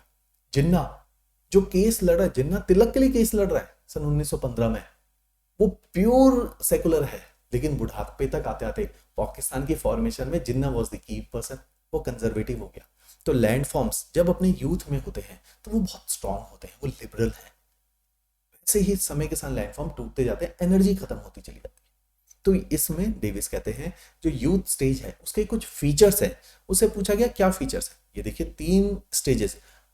अब सबसे बड़ी बात और सबसे इंपॉर्टेंट कॉन्सेप्ट मैं बताता हूं, ये जो स्टेजेस, ये 1, 2 और 3, ये जो 3 अलग अलग है, यूथ, मैच्योर और सिनाइल, ये टाइम फ्रेम है। शब्द लिखो टाइम फ्रेम, क्योंकि बहुत सारे टीचर, इवन पंजाब यूनिवर्सिटी के लेवल के टीचर जो पीएचडी ज्योग्राफी में, वो कई बार इस कॉन्सेप्ट को गलत पढ़ाते हैं, वो इसको स्पेशल कॉन्सेप्ट की तरफ पढ़ाते हैं। स्पेशल कॉन्सेप्ट का मतलब है वो सोचते हैं जो हिमालयाज हैं वो अपनी यूथ में है, जो प्लेन्स हैं वो अपने मैच्योर स्टेज में है, जो डेल्टा है वो अपनी सिनाइल स्टेज में है। ऐसा नहीं है, landform Himalayas and northern plains एक ही माने जाते हैं। ठीक, समझाने के लिए ये बोला जा सकता है जैसे सुंदरबन आज दिखता है वो उसकी सिनाइल स्टेज है, वो उसकी सिनाइल नहीं है। कभी पूरा हिमालयाज सुंदरबन जैसा दिखेगा, कभी पूरा हिमालयाज और नॉर्थ इंडियन प्लेन सुंदरबन जैसे हो जाएंगे। ठीक, तो मींस जो हिमालयाज के अंदर ये जो पूरा नॉर्थ इंडियन प्लेन्स हैं आपके और पूरे हिमालयाज हैं, ये टोटल अभी अपनी यूथ में है, यूथफुल स्टेज में है। तो ये जो लैंडफॉर्म्स मैंने दिखाया था कि मींस कि रिवर जब यहाँ पहाड़ों पे चल रही है और ये पहाड़ अपने आप में यूथ स्टेज का सिंबल है। प्लेन्स को आप मान सकते हो इस तरह से दिखते हैं, just for the clarity of visualisation, just for the sake of visualisation. जैसे प्लेन्स में नदियां चलती हैं और जैसे आपके डेल्टा में नदियां चलती हैं, उस तरह से लैंडफॉर्म कभी दिखेंगे। अभी अब देखो इसकी तरफ, देखो इस लैंडफॉर्म की ऊंचाई देखो, हिमालयस कभी इतने ऊंचे हैं, कभी ये यहां रह जाएंगे जहां आज हमारे अरावलीज हैं, ये हमारे हिमालयाज हैं। इस चीज का ध्यान रखना। और ये क्या है, ये हमारा डेक्कन प्लेट्यू है। एक टाइप से ये समझिए, ये अलग अलग टाइम फ्रेम के अंदर है। ये हमारे अरावलीज हैं, बूढ़े हो चुके हैं, डेक्कन प्लेट्यू अभी मैच्योर है और टूटेगा और टूटेगा। हिमालयस टूट के अरावलीज तक पहुंचने में मिलियंस ऑफ ईयर्स खर्च होंगे। क्लियर? तो जो यूथफुल स्टेज है वो कुछ इस तरह से दिखाई देगी। जो मैच्योर स्टेज है मैं आपको बताऊंगा अभी वो इस तरह से दिखाई देने का अर्थ क्या है। यूथफुल स्टेज के अंदर अब देखो, आज नया नया लैंडफॉर्म बना, जैसे आपको पहाड़ दिख रहे ना, ऐसे नहीं थे मिलियंस ईयर्स पहले। ऐसा माना जाता है जब लैंडफॉर्म ऊपर की तरफ खड़ा हुआ तो वो एक टेबल शेप का रहा होगा, प्लेट्यू की तरह रहा होगा, ऊंचा उठा हुआ क्षेत्र रहा होगा। इसके अंदर पहाड़ जैसी जो चीजें हैं ओवर द टाइम डेवलप हुई है। तो कहता है जब ये लैंडफॉर्म बना तो इस लैंडफॉर्म में बारिशें बहुत ही ऊंचाई हो गई है, ऑरोग्राफिक रेनफॉल है तो स्नोफॉल भी रही होगी। तो दोनों चीजें इसके अंदर हो रही थी। अपर वाले पार्ट में ग्लेशियर्स फॉर्मेशन हो गई स्नोफॉल के कारण, लोअर पार्ट में बारिशें बहुत ज्यादा थी। तो इस तरह से लैंडफॉर्म बन रहा था। जब लैंडफॉर्म पड़ा तो पानी आया बहुत सारा उसके अंदर। जब पानी आ रहा था वो नदियां बनने का प्रोसेस था। गंगा जितनी बड़ी आज आपको 2550 किलोमीटर की दिख रही है, पहले दिन थोड़ी रही होगी, पहले दिन तो 10 किलोमीटर की होगी, और पानी आया तो वो 20 किलोमीटर की होगी, 30 किलोमीटर की होगी। And with the passage of time river की लेंथ बढ़ के नदी में इतना पानी एक दिन आ गया कि वो गंगोत्री से स्टार्ट होके सुंदरबन डेल्टा तक पहुंच गई। इंडस रिवर जो है स्टार्ट होके तिब्बतन प्लेट्यू के पास से स्टार्ट होके और एक दिन जाके आपके अरेबियन सी में मिली होगी। लेकिन ये एक दिन में नहीं हुआ होगा। उतना पानी आप देखो ना, अगर पूरी रिवर के लेंथ में पानी के वॉल्यूम को देखो, ये तो ट्रिलियंस ऑफ क्यूबिक टर्न्स है। तो मींस इतना पानी एक दिन में नहीं आया ना, ये कहीं मिलियंस ऑफ ईयर्स में पानी इकट्ठा होके वहां तक पहुंचा है। तो रिवर की जो लेंथ है वो यूथ स्टेज में डेवलप होना शुरू होती है। मोर ओवर रिवर में जब पानी आया तो क्या रिवर की गहराई पहले दिन ही 200 मीटर या 10, 20, 30 मीटर हो गई होगी? नहीं। Over a period of time river ने अपनी गहराई को बढ़ाया होगा और स्लोली बढ़ाया होगा। रिवर अपनी गहराई को कैसे बढ़ाए? अगर आप रिवर को देखो तो जैसे अब आप बिल्कुल टेक्निकल टर्म्स में हम बात कर रहे हैं, ये दो पहाड़ हैं, इन दो पहाड़ के बीच में रिवर अगर आज यहां चल भी रही है, आप ना हिमाचल से बिलोंग करते हो है ना, आप कभी रूलर कहीं पर भी जाओ, रूलर को तो मारो गोली, आप कहीं पहाड़ को खोदो तो वहां पे ना गोल गोल पेबल्स आ जाते हैं। आप देखो यार, नदी तो 1 किलोमीटर नीचे खाई में है, ये जो गोल पेबल्स हैं जो नदी के बैंक पे होने थे, ये यहाँ शिमला के अंदर क्या कर रहे हैं? ये कुल्लू और मनाली के अंदर, आप कभी जिन्होंने खेती करी है, हम कभी गुड़ाई करते हैं, आप देखो ना गोल पत्थर कहाँ से आता है इतनी ऊंचाई में। आप समझो मिलियंस ईयर पहले नदी वहां पे चल रही थी, धीरे धीरे नदी ने अपनी गहराई को बढ़ाया है। आज जहां रिवर चल रही है वहां पहले नहीं थी, रिवर बहुत ऊंचाई तक थी, उसने धीरे धीरे काटा है पहाड़ों को और नीचे गई है। आप सिंपल है ना, पानी एक ही जगह से मिलियंस ऑफ ईयर्स तक बहेगा तो कटाई करता रहेगा, कटाई करता रहेगा और गहराई को बढ़ाता रहेगा। इस प्रोसेस को बोला जाता है, याद रखो word, valley deepening. Valley deepening. तो रिवर यूथफुल स्टेज में क्या कर रही थी? आज भी हिमालयस की यूथफुल स्टेज है। 2 लाख साल पहले जब हिमालयस बनना शुरू हुए थे और 300 लाख साल पहले जब हिमालयस बनना शुरू हुए थे, तब भी यूथफुल स्टेज रही होगी। तो यूथफुल स्टेज बहुत बड़ा टाइम फ्रेम है। तो रिवर्स जब आज आपको सतलज रिवर अगर शिपकिला पास से एंटर करती है और आज आपको दिख रही है कि 2 किलोमीटर खाई में बह रही है, वो कभी जहां आप खड़े हो वहां पे बह रही थी, धीरे धीरे मिलियंस ऑफ ईयर्स के बाद वो वहां तक पहुंची है। तो रिवर लगातार अपनी वैली को डीपन करती है। कैसे करती है?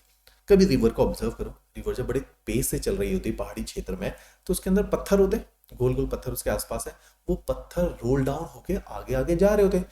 यही पत्थर बार बार रिवर के नीचे टकरा रहे होते हैं, उसके बैंक से, उसके बेड से टकरा रहे हैं, लगातार टकरा रहे टकरा रहे टकरा रहे। अब्रेजन, अब्रेजन प्रोसेस है, टकरा रहे, टकरा टकरा के वो एक वर्ड है आपके लिए लिखा गया, पॉट होल ड्रिलिंग कर रहे हैं। Pothole drilling, pothole drilling means गड्ढा कर रहे हैं रिवर्स के बैंक में। वो गड्ढे अलग अलग जगहों पे। एक दिन ऐसा होता है इन सारे गड्ढों का कोलोसेंस बन जाता है, क्लब हो जाते हैं और पूरी रिवर की डेप्थ बढ़ जाती है। तो ऐसे आइसोलेटेड कई जगह पे पॉट होल्स होते हैं। जब ये सारे पॉट होल्स मिल जाते हैं तो पूरी रिवर की ओवरऑल डेप्थ बढ़ जाती है। तो with the passage of time river क्या कर रही है? वैली डीपनिंग कर रही है। इसको टेक्निकल शब्द क्या बोलते हैं? वर्टिकल इरोजन करती है रिवर यूथफुल स्टेज में। Vertical erosion. वर्टिकल इरोजन को एक और शब्द बोला गया है, इन सीजन करती है, इन सीजन, वैली इन सीजनिंग शब्द है, means vertical erosion, valley deepening, इन सीजन, ये टेक्निकल शब्द है। तो रिवर यूथफुल स्टेज में पॉट होल ड्रिलिंग के ढंग से वैली को डीपन आउट करती रहती है, वैली डीपनिंग वर्टिकल इरोजन करती है और अपनी गहराई को लगातार बढ़ाती रहती है। जो रिवर आज शायद यहाँ बह रही थी वो आज यहाँ पे बह रही है, जो कभी यहाँ बहती थी पॉइंट ए में बहती थी, आज वो पॉइंट नंबर 2 के अंदर बह रही है। तो ये प्रोसेस है आपका यूथफुल स्टेज का। और क्या प्रोसेस है, वो कहते हैं जो ओवरऑल स्लोप है, ये स्लोप इसलिए डाला है, टेक्निकल शब्द है, मैं चाहता हूं कोई भी डेविस आए तो आप ये लिखो तो आपको ज्यादा मार्क्स मिले, ये आम बच्चा वर्ड नहीं लिखेगा। स्लोप को समझो, क्या होता होगा जब पहाड़ है,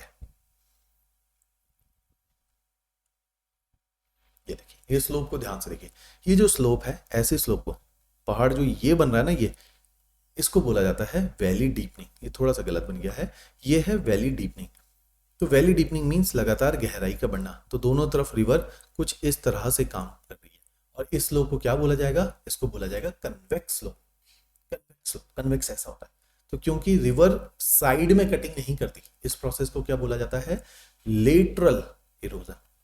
लेटरल इरोजन का मतलब है रिवर जो कटाई कर रही है वो नीचे की तरफ कर रही है, साइड में जो कटाई कर रही है वो उतनी ज्यादा है, तो है उतनी ज्यादा नहीं है जितना नीचे को कटाई कर रही है। तो अगर वैली डीपनिंग देखा जाए तो ये डोमिनेट करेगा as compared to lateral. Lateral भी होगा, रिवर जो चौड़ी हो रही है with the passage of time, वो इसलिए हो रही है क्योंकि वो साइड में भी कटाई करती रहती है, वो नीचे भी कटाई करती रहती है। तो दो तरफा कटाई। पानी चल रहा है, सिंपल है, पानी अगर चलेगा तो साइड में किनारों पे भी जोर डालेगा, नीचे की तरफ भी जोर डालेगा। जो पत्थर बह रहा है वो नीचे भी टकराएगा, वो साइड में भी टकराएगा, लेकिन यूथ स्टेज में वो नीचे ज्यादा टकराएगा एज कंपेयर टू साइड, क्योंकि वो साइड में इरोजन नहीं कर पाएगा। तो इस तरह से उसकी शक्ल होगी। तो इस प्रोसेस को क्या बोला जाता है, जो ओवरऑल स्लोप शेप में आएगी वो शेप क्या होगी, कन्वेक्स शेप होगी स्लोप की। माउंटेन के स्लोप की शेप कन्वेक्स हो जाएगी। ये मैच्योर स्टेज का डायग्राम है जो मैंने गलत बना दिया। क्लियर। एक और शब्द, ये शब्दों को बता रहा हूं। रिवर यूथफुल स्टेज में एक काम करती है जिसका नाम होता है रिवर कैप्चर। ये प्रोसेस मैंने जीएस में भी बताया। एक शब्द मैंने बताया था वाटर डिवाइड। अगर आपको ध्यान हो, मैंने बताया था अंबाला और सहारनपुर का जो स्लोप है या जो टोपोग्राफी है थोड़ी सी अपलैंडेड है, और इसी अगर आप हिंदुस्तान का मैप देखोगे तो ये जो अंबाला सहारनपुर की जो रिज है, इसी की वजह से इंडस की ट्रिब्यूटरीज एक तरफ बहती हैं और गंगा यमुना की ट्रिब्यूटरीज दूसरी तरफ बहती है। मैंने बताया था कभी ऐसा होगा जब ये वाटर डिवाइड वाली जो रिज है ये इरोड हो जाएगी। जिस दिन ये इरोड होगी, इन दोनों नदियों का पानी मिक्स होगा। हो सकता है यमुना का सारा पानी उठ के इंडस में चला जाए, हो सकता है इंडस का सारा पानी उठ के यमुना के अंदर चला जाए। तो ये जो इरोजन हो रहा है, ये लैंड वाटर डिवाइड का इरोजन हो रहा है, ये रिवर कैप्चर का प्रोसेस है। रिवर कैप्चर मींस नदी के पानी को चोरी कर लेना। तो कभी ऐसा हो सकता है कि यमुना इंडस के पानी को चोरी करके ले जा सकती है या वाइस वर्सा। इसका लिविंग उदाहरण क्या है, ऐसा माना जाता है जैसे एक बड़ी पौराणिक रिवर भी है, वेदों में उसका जिक्र भी है, इंडस वैली सिविलाइजेशन में सरस्वती रिवर जो है, घाघरा हक्कर रिवर जिसको हम बोलते हैं, सरस्वती रिवर जो है, जिसके आज भी हमको चैनल्स बने हुए मिलते हैं राजस्थान में, नदी नहीं मिलती। तो नदी का लुप्त होना मीन्स डेजर्ट का बनना, क्योंकि राजस्थान वैसे भी डेन्यूटेड है। अरावलीज में बारिश नहीं होती, कभी होती रही होगी तो अरावलीज बड़े हरे भरे रहे होंगे। तो एक तो पहाड़ का डेन्यूडेशन, दूसरा रिवर का लुप्त हो जाना जो थोड़ा बहुत पानी का साधन था। तो पानी के ऑरोग्राफिक रेनफॉल और रिवर के द्वारा आने वाला पानी दोनों गायब हो गए, इसलिए वहां पे डेजर्ट फॉर्मेशन हो गई। तो ऐसे ही डेजर्ट फॉर्मेशन की वजह से अगर आप देखोगे अरावलीज या थार डेजर्ट हमारा बन गया है over a period of time. तो रिवर कैप्चर हुआ था सरस्वती रिवर का। ऐसा माना जाता है यमुना और सरस्वती के बीच का water divide millions of year के बाद डेन्यूड हो गया, और क्योंकि वो डेन्यूड हो गया तो सारा पानी उठ के यमुना रिवर के अंदर आ गया। क्योंकि सारा पानी यमुना रिवर के अंदर आ गया तो यमुना बोला जाता है, Yamuna has captured the river Saraswati. तो ये कॉन्सेप्ट है। रिवर कैप्चर का कब होगा, यूथफुल स्टेज में। क्यों, यूथफुल स्टेज में लगातार जो है रिवर अपने वाटर डिवाइड को इरोड भी कर देती है, with the passage of time. तो हमने शब्दावली को समझते हैं क्योंकि आपके सविंद्र में ये शब्द है। एक वर्ड दिया है absolute height remain same while relative height increases. इस शब्द का क्या मतलब है? आप देखिए रिलेटिव क्या है, एब्सोल्यूट क्या है। एक मैं डायग्राम दिखाऊंगा, उस डायग्राम की मदद से देखिए। पहले मैं कुछ एक डायग्राम दिखा रहा हूं जो कि आपके नोट्स के अंदर भी डाले हैं और आपने ये बनाने हैं। ये आम डायग्राम नहीं है। यूथफुल स्टेज में रिवर ऐसे दिख रही होती है। रिवर अपनी लगातार देखेंगे गहराई को बढ़ा रही है। अगर आप देखेंगे तो गहराई को बढ़ा रही है यूथफुल स्टेज में रिवर, अपनी चौड़ाई को नहीं बढ़ा रही, विड्थ को नहीं बढ़ा रही, गहराई को बढ़ा रही है। तो वैली डीप हो रही है rather than वैली वाइड नहीं हो रही। इस केस के अंदर जो अगर आप हिमाचल में देखोगे पहाड़ों की शक्ल ऐसे है, तो वैली को अगर आप देखोगे ये क्या है, ऑलमोस्ट वी शेप्ड है। वी शेप्ड कैसे होती है? वी की शेप पता है ना आपको, वी शेप्ड। यू क्या होता है? ऐसे। यू में कैसे बनेगा? देखो, this is U, this is V. तो अभी वैली वी है। वी का क्या मतलब है कि वैली डीपनिंग है। मैच्योर स्टेज में वैली वाइड होगी, चौड़ी हो जाएगी रिवर, वैली वाइड होगी। अभी ऐसे बहती है रिवर, कभी इन पहाड़ों के बीच में बहेगी। क्लियर? तो इस प्रोसेस को आप समझिए ठीक से। तो ये है आपकी यूथफुल स्टेज। इसी यूथफुल स्टेज के अंदर जैसे मैंने बोला था कि over a period of time absolute height अभी एक जैसी है। एब्सोल्यूट हाइट का मतलब है कि हिमालय जैसे आपको बने हुए दिख रहे हैं उतनी ही ऊंचाई पे है। माउंट एवरेस्ट की ऊंचाई आप 10 साल से सुन रहे, 20 साल से सुन रहे, या 50 साल से जॉर्ज एवरेस्ट ने जब से नापी थी तब भी उतनी ऊंचा था। तो मींस हाइट नहीं डिक्रीज होती यूथफुल स्टेज में। पहाड़ की जो एब्सोल्यूट ऊंचाई है, अगर माउंट एवरेस्ट 8 मीटर हाइट पे है तो ये उतना ही रहेगा, ये घटेगा नहीं। ठीक? तो मीन्स कि over a period of time even in the youthful stage the height of the mountain और the summit will not decrease but relative height will increase. Relative height का मतलब समझिए, जैसे ये पहाड़ है जो समुद्री तल से, यहाँ पे समुद्री तल है क्योंकि पहाड़ जहां पर भी होगा उस पूरे लैंडफॉर्म की भी कुछ ऊंचाई होती है। तो पहाड़ मान लो अब माउंट एवरेस्ट 8 किलोमीटर है, इसका ये मतलब थोड़ी है कि माउंट एवरेस्ट को जब क्लाइंब करना शुरू करोगे तो 9 किलोमीटर ऊपर जाना पड़ेगा। मींस माउंट एवरेस्ट होगा तो 2 किलोमीटर का ही, 1 किलोमीटर का, 1.5 किलोमीटर का। लेकिन अगर उसकी सी लेवल से देखा जाए तो उसकी ऊंचाई ज्यादा होगी। माउंट एवरेस्ट जहां पे है उस पूरे प्लेटफॉर्म की ऊंचाई होती है। जैसे आप हिमाचल के अंदर जाएंगे तो अगर आप हिमाचल का ये अगर मैप देखेंगे तो हिमाचल के अंदर यहाँ पे थोड़ी सी ऊंचाई बनेगी जहाँ शिवालिक से, हमीरपुर, पठानकोट है ना, पालमपुर, ये वाली बेल्ट जो है सिरमौर वाली बेल्ट है, सोलन वाली बेल्ट है, यहाँ ऊंचाई बढ़ी। शिमला तक आते आते जहाँ मिडल हिमालय है ऊंचाई और थोड़ी बढ़ गई। ऐसा थोड़ी कि शिमला वाला जो पहाड़ है उस पहाड़ की ऊंचाई है, उस पूरे प्लेटफॉर्म की ऊंचाई बढ़ी है। ऐसे ही जब आप चंबा जाओगे, जब आप किन्नौर जाओगे, लाहौल स्पीति जाओगे तो उस पूरे ओवरऑल एरिया की ऊंचाई बहुत ज्यादा होगी। तो मीन्स ये जो पहाड़ है, ये पहाड़, ये जो जमीन से सी लेवल से जो उसकी ऊंचाई है इसको बोला जाएगा एब्सोल्यूट हाइट। ये कॉन्सेप्ट ध्यान से समझना क्योंकि खुद स्टडीज करते हैं तो ये समझ बहुत लेट आता है। एब्सोल्यूट हाइट 9 किलोमीटर है। इसकी जो रिलेटिव हाइट है वो ये है, केवल उस पहाड़ की ऊंचाई, उसकी वैली से उस पहाड़ की ऊंचाई, खाई से उस पहाड़ की ऊंचाई, ये मान लो 2 किलोमीटर की है।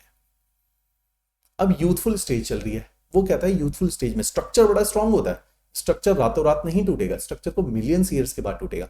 तो अभी पहाड़ नहीं टूट रहा, लेकिन पहाड़ की वैली में क्योंकि रिवर चल रही है इसकी डेप्थ बढ़ती जा रही है। आज रिवर यहाँ चल रही थी, मैंने बताया था ना, रिवर पहले यहाँ चल रही थी, फिर यहाँ गई होगी रिवर, फिर यहाँ गई होगी, फिर यहाँ गई होगी।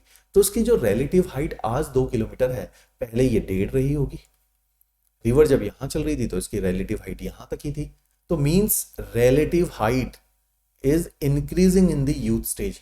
क्यों हो रही है ये फ्लो चार्ट बताओ? क्योंकि वैली डीपनिंग चल रही है, वैली इन सीजन चल रहा है, वर्टिकल इरोजन चल रहा है, इसलिए रिलेटिव हाइट बढ़ रही है। मींस ऐसा नहीं कि पहाड़ बढ़ रहा है, रिलेटिवली खाई के रिलेटिवली उसकी चोटी को अगर देखोगे तो वो बढ़ती हुई दिख रही है, खाई से चोटी हमेशा। क्यों? क्योंकि खाई धीरे धीरे और गहरी हो रही है, क्योंकि खाई में चल रही है river. River pothole drilling कर रही है, धीरे धीरे उसको काट रही है। वो पहले यहाँ चलती थी रिवर, आज यहाँ चल रही है, फिर यहाँ चलेगी। तो रिलेटिवली अगर आप मेरे सर को देखोगे पहाड़ यहीं तक है। एब्सोल्युटली तो मेरी हाइट 5'10" है, लेकिन रिलेटिवली अगर मैं अपने हाथ को देखूं, पहले यहाँ था हाथ, यहाँ था, यहाँ था, तो अब इस हाथ के कंपैरेटिवली मेरा सर ऊंचा हो गया। तो this is the thing, this is the concept of relative and absolute. ये शब्दावली आप क्योंकि बैंक में भी यूज करोगे और ये कीवर्ड्स हैं, इसलिए मैं इनको इतना डिटेल में आपको समझाने का प्रयास करूँ। क्लियर? तो ये वैली डीपनिंग का प्रोसेस चल रहा था। तो इस वैली डीपनिंग में यूथफुल स्टेज में हमने वर्ड्स क्या क्या यूज करने, वर्टिकल इरोजन होगा, वैली डीपनिंग होगा, बिल्कुल होगा।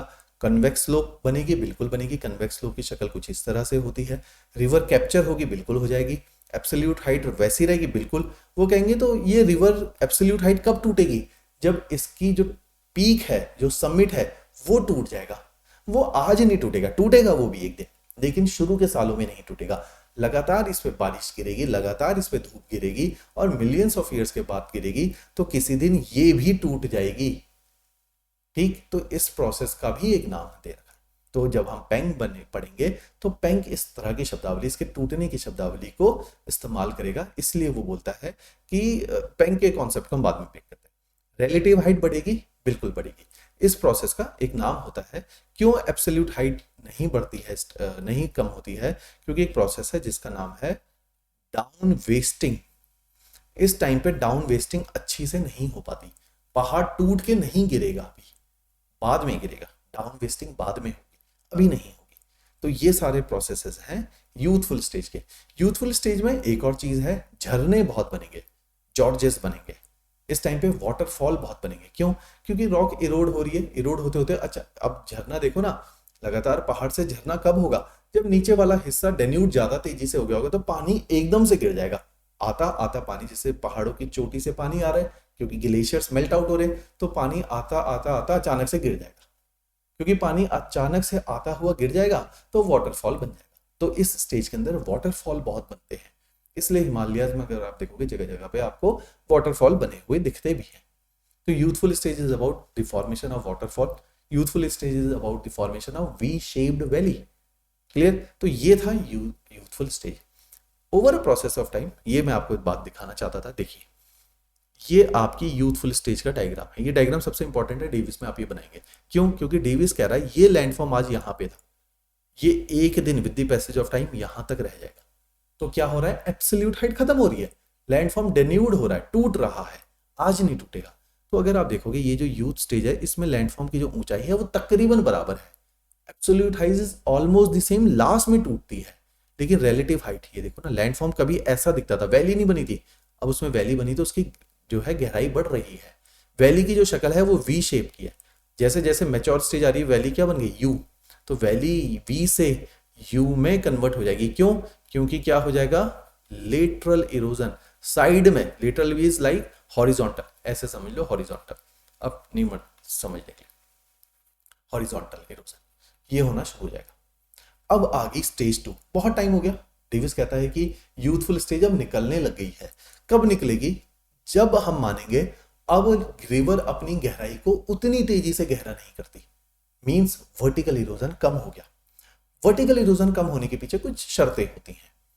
जैसे जैसे अब देखो नदियों के अंदर ये क्यों कम हो गया? क्योंकि डाउन वेस्टिंग शुरू हो गई। डाउन वेस्टिंग का क्या मतलब है? आप समझिए, रिवर की वेलोसिटी किस बात पर निर्भर करती है। आप देखिए, जितना ज्यादा स्लोप होगा उतना पानी तेजी से गिरेगा। वो स्लोप किस पे डिपेंड करेगा? दो चीजें हैं। एक पॉइंट है पॉइंट 1, एक पॉइंट है पॉइंट 2। ये देखिए 1 पॉइंट, ये है पॉइंट 2। इन दोनों के बीच में पानी कितनी तेजी से ट्रेवल करेगा, ये इस बात पे निर्धारित करेगा इन दोनों के बीच में हाइट का डिफरेंस कितना है। मिलियन ईयर्स के बाद माउंटेन की एब्सोल्यूट हाइट टूट गई। पॉइंट 1 और पॉइंट 2 में इतना ही फर्क रह गया। पहले ये फर्क 9 किलोमीटर का था ऊंचाई का, आज ये फर्क 7 किलोमीटर का रह गया। तो पॉइंट 1 और पॉइंट 2 के बीच में जो चलने वाली नदी थी उसकी वेलोसिटी भी घट गई ना, क्योंकि स्लोप एंगल घट गया। Down wasting, absolute height now start decreasing. Mature stage, अभी तक पहाड़ सस्टेन कर रहा था अपनी पीक को, आज पीक उसकी टूट गई। क्योंकि पीक टूट गई। जो ग्लेशियर्स 9 किलोमीटर ऊंचा था वो आज 7 किलोमीटर की ऊंचाई में है। अब ग्लेशियर्स क्योंकि ऊंचाई कम है तो रेनफॉल, ऑरोग्राफिक रेनफॉल घट गई। रेनफॉल घट गई तो उसमें पानी भी घट गया। तो मींस रिवर में वेलोसिटी भी गई और वॉल्यूम ऑफ वाटर भी चला गया। अब वॉल्यूम भी कम, वेलोसिटी भी कम, रिवर ना तो तेज चल रही है, वॉल्यूम कम, तो बड़े बड़े पत्थरों को जो रोल डाउन करती थी वो भी घट गए, वो घट गए तो पॉट होल ड्रिलिंग भी घट गई, तो वर्टिकल इरोजन घट गया। इस लय को समझो और इस क्रोनोलॉजी को समझो जो मैं बता रहा हूँ, फ्लो चार्ट बनाते जाओ। क्योंकि डाउन वेस्टिंग हो गई, दोनों के बीच में slow potential energy difference create हो गया। अब जो काइनेटिक एनर्जी पहले चल रही थी, देखो मैं वर्ड चेंज कर रहा हूं, पहले वेलोसिटी देखो, स्टेज 1 बार बार देखेंगे, यूथ स्टेज, ये कॉम्प्लिकेटेड है इसलिए स्लो पढ़ा रहा हूं। यूथ स्टेज, यूथ स्टेज में क्या है, जितनी ऊंचाई उतनी क्या होगी, पोटेंशियल एनर्जी हाई होगी। तो यूथफुल स्टेज में आप ये शब्द लिख लोगे, एग्जामिनर खुश हो जाएगा, ये शब्द यूज नहीं करता कोई, पोटेंशियल एनर्जी, ये प्योर डेविस के शब्द है। पोटेंशियल एनर्जी हाई होती है, क्योंकि पोटेंशियल हाई होती है तो काइनेटिक एनर्जी भी तो हाई होगी, क्योंकि दोनों के बीच में स्लोप का डिफरेंस ज्यादा है। स्लोप का डिफरेंस ज्यादा है तो पानी बहुत तेजी से चलेगा, पानी जितनी तेजी से चलेगा, एक चीज याद रखो, वेलोसिटी काइनेटिक एनर्जी है, जितनी तेजी से चलेगा उतना v से वेलोसिटी, v से वर्टिकल इरोजन होगा, इस चीज का याद रखना। क्लियर। अब समय बदल गया, आज आ गई है मैच्योर स्टेज, यहीं पे लिख लेता हूं ताकि आपको कंपैरेटिव व्यू आ जाए। आज आ गई है मैच्योर स्टेज। मैच्योर स्टेज के अंदर क्या हुआ, अब आपकी ऊंचाई घट गई तो पोटेंशियल एनर्जी भी कम हो गई, पोटेंशियल कम हो गई तो स्लोप ग्रेडियंट कम हो गया, तो काइनेटिक एनर्जी भी तो घट गई है।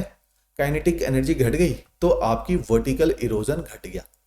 अब रिवर वर्टिकल इरोजन घट गया, लेटरल तो पहले भी कर रही थी, लेटरल डोमिनेट कर गया, तो रिवर धीरे धीरे अपनी कटाई करने लग गई पहाड़ों की साइड में, और जो वैली यहां पे वर्टिकल इरोजन के कारण वी शेप्ड थी, आज वो क्या हो गई है, यू शेप्ड वैली। क्लियर।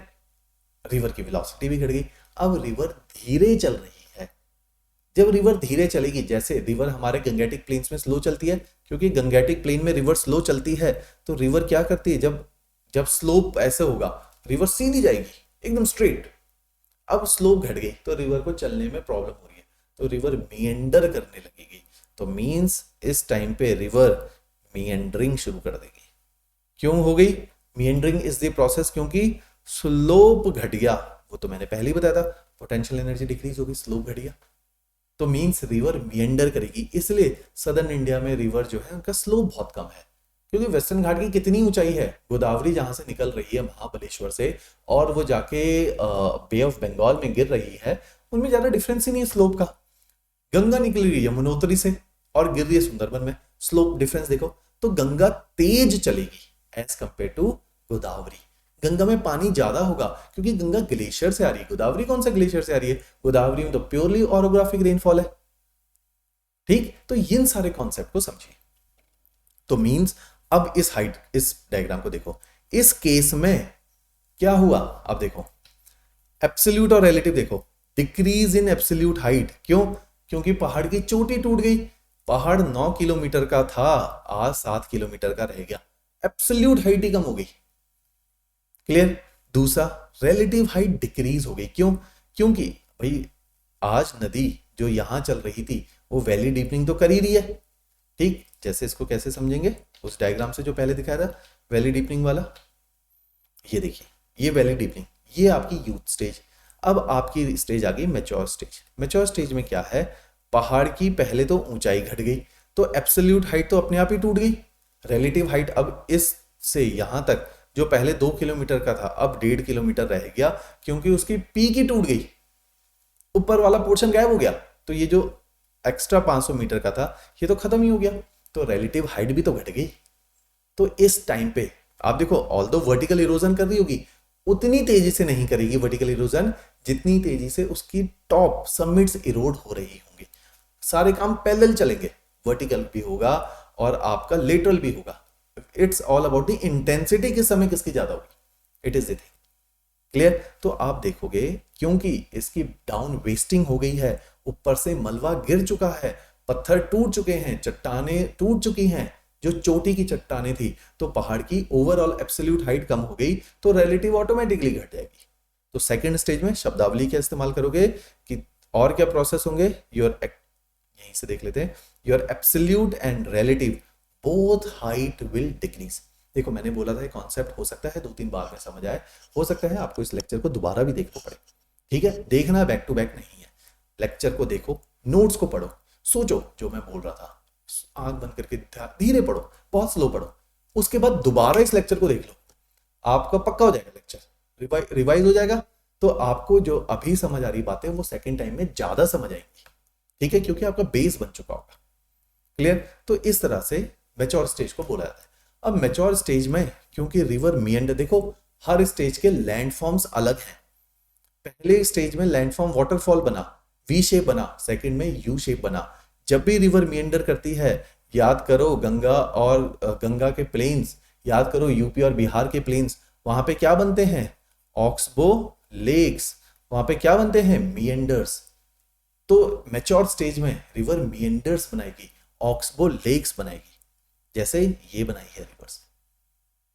देखिए क्लियर, मेंडरिंग करते हुए ये रही आपकी ऑक्सबो लेक, छूट गया मेंडर से, अलग हो गया ऑक्सबो लेक।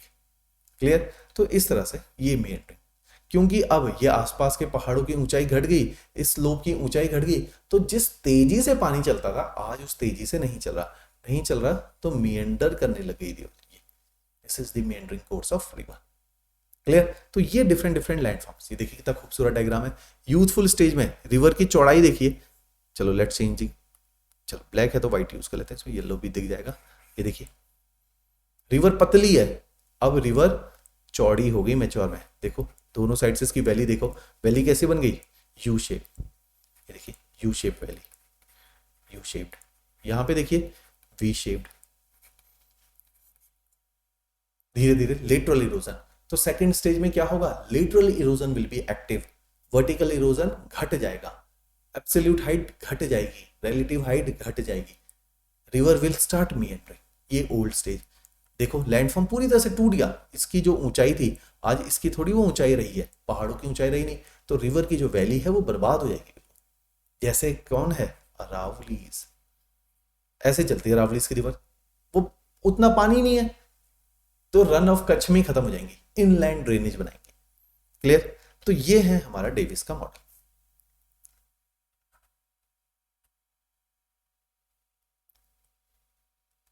तो first stage, this was stage second, youth और मैच्योर।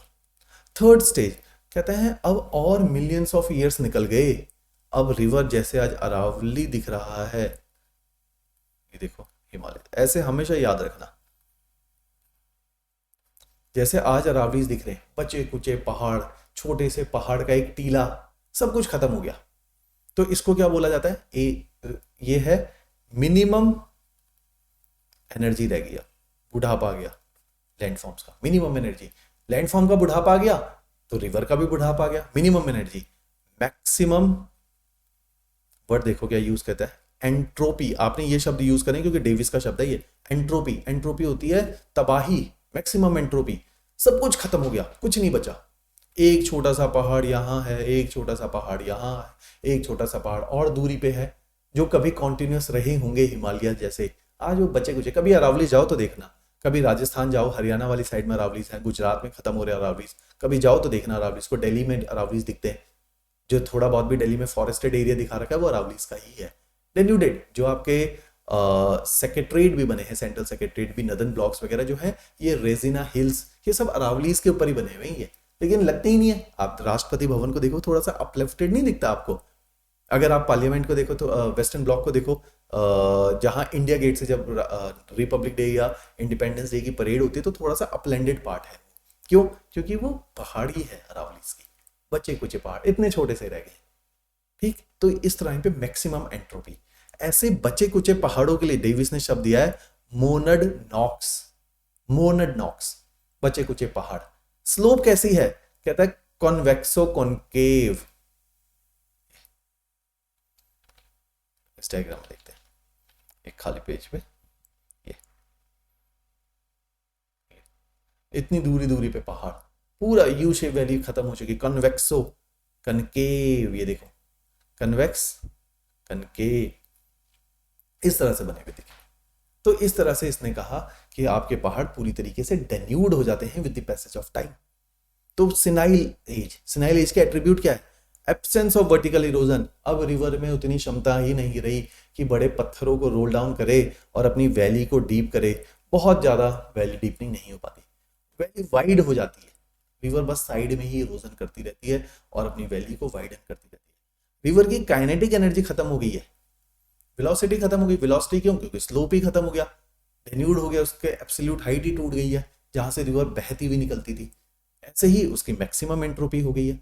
रेजिडुअल हिल्स, बचे कुचे पहाड़ जिनका नाम है मोनड नॉक्स, बचे हुए बचे कुचे पहाड़, कन्वेक्सो कनकेव स्लोप है उनकी, पहले जो स्लोप आज ऐसे दिखती थी स्टेज 1 में it was concave, in stage 2 it was rectilinear. देखो एक ना यूपीएससी में जियोमॉर्फोलॉजी का टॉपिक है, उसका नाम है स्लोप, ठीक है। तो आपने डेविस ने, इनके मॉडल बहुत कॉम्प्लिकेटेड है, हम पढ़ रहे हैं साइकिल ऑफ इरोजन, इसी के साथ ओवरलैपिंग इनका मॉडल है स्लोप डिक्लाइन। तो डेविस ने एक मॉडल दिया स्लोप डिक्लाइन मॉडल, ऐसे ही पेंक ने एक मॉडल दिया स्लोप रिप्लेसमेंट, ऐसे ही एलसी किंग ने भी एक मॉडल दिया। तो इन्होंने स्लोप के ऊपर भी बोला, तो इन्होंने कहा पहाड़ों की स्लोप कनकेव होगी, रेक्टिलिनियर, किसी दिन सीधी हो जाएगी और एक दिन कन्वेक्सो कनकेव हो जाएगी, कन्वेक्स और कनकेव इस तरह से हो जाएगी। तो कहते हैं स्लोप लगातार बदलती रहती है समय के साथ, ठीक। तो कन्वेक्सो कनकेव ये कीवर्ड है इसलिए आपने लिखना है, कन्वेक्सो कनकेव मोनड नॉक्स बनेंगे। लास्ट में जब ऐसी तबाही वाली जगह जहां एक पहाड़ यहां है एक पहाड़ यहां है, तो इस पूरी एरिया को क्या बोलोगे आप, पेनी प्लेन्स बन गए, सब खत्म हो गया, पेनी प्लेन्स, बिल्कुल प्लेन क्षेत्र हो गया, बीच में एक आध पहाड़ खड़ा हुआ मिल जाएगा। एग्जाम्पल देख लेते हैं, ये देखो ये पेनी प्लेन्स, पूरा प्लेन क्षेत्र, बीच में थोड़े से पहाड़, जैसे आज हमारे अरावलीज का भी देखने जरूर जाना, गुजरात और राजस्थान में ऐसे दिखते हैं, ये बीच में एक पहाड़ खड़ा प्लेन्स है, तो अंडुलेटिंग प्लेन्स, ये प्लेन क्षेत्र, बीच बीच में पहाड़ों की छाप, ये देखिए अंडुलेटिंग, डेजर्ट हो जाएगा, क्यों, नदी खत्म, पानी खत्म, डेजर्ट, और बीच बीच में पहाड़ मिल जाएंगे आपको। यूएसए में ऐसे पहाड़ है पुराने, ऐसे ही पहाड़ यूके के अंदर पुराने पहाड़ बचे कुचे हैं, तो कैम्ब्रियन माउंटेन देखना वहां के, तो ऐसे ही बचे कुछ पहाड़ है, और वहां पे ओवरऑल क्लाइमेट ही ह्यूमिड है, कोस्टल एरिया है, तो थोड़ी बहुत बारिश है, अगर कहीं और वो जगह रखी होती इनलैंड एरिया में, वहां पे डेजर्ट ही बनना था, कैम्ब्रियन माउंटेन्स, ठीक है। तो ये कहां पर है, हमारे कैम्ब्रियन यूके के अंदर बचे कुचे पहाड़। तो this is the old stage. देखिए हमने सफर तय किया कि रिवर पहले यूथ होती है, बहुत गहरी नहीं होती, साइड से बहुत चौड़ी नहीं होती, धीरे धीरे वो इस तरह से, आज आपके हिमालय पहले ऐसे दिखते थे, आज ऐसे दिख रहे हैं आपको जो हिमाचल में पहाड़ है, क्यों, ऐसे पूरी कटाई कर ली है, आपने पढ़ा था ना रिल इरोजन, गली इरोजन, यही है वो सारा, ठीक। ये देखिए ये मैच्योर स्टेज, एक दिन ये सब खत्म हो जाएगा, सिनाई ये बचा कुचा एक पहाड़ रह गया, इस पूरी पहाड़ों की श्रृंखला में ये पहाड़ बचा हुआ है। रिवर देखो कैसे मेंडर कर रही है इस स्टेज के अंदर, यहाँ देखो रिवर कैसे चल रही है, देखो इसका पूरा स्लोप खत्म ना, ये एब्सोल्यूट हाइट है, खत्म हो जाएगी एक दिन, ये रिलेटिव हाइट है, खत्म हो जाएगी एक दिन, देखो यहाँ पे हाइट ही कुछ नहीं, तो स्लोप खत्म, हाइट खत्म, पोटेंशियल एनर्जी खत्म, काइनेटिक एनर्जी खत्म, रिवर की वेलोसिटी खत्म, वेलोसिटी खत्म तो वैली डीपनिंग खत्म, तो सब खत्म हो जाएगा, क्लियर। तो this was the Davis which we have studied, this is the youth. देखो अभी वैली, एक और चीज है, यूथफुल स्टेज में एक शब्द छूट गया, वैली सॉरी रिवर लेंथनिंग या चैनल वर्ड यूज किया, चैनल लेंथनिंग भी होती रहती है, मींस नदी अपनी अभी लेंथ को बना रही है। गंगा जिस दिन हिमालयाज बने होंगे उस दिन गंगा थोड़ी 2500 किलोमीटर की थी, आज हुई है वैली लेंथनिंग, कई मिलियंस ऑफ ईयर्स रखे होंगे, उसने अपनी कोर्स डिसाइड किया होगा, कहां से जाएगी, कटाई करी होगी, फिर एक कोर्स निर्धारित होगा, फिर उसी के ऊपर चलती रहेगी रिवर, फिर एक दिन मैच्योर स्टेज, ये देखो ये सिनाइल और old stage like Aravallis.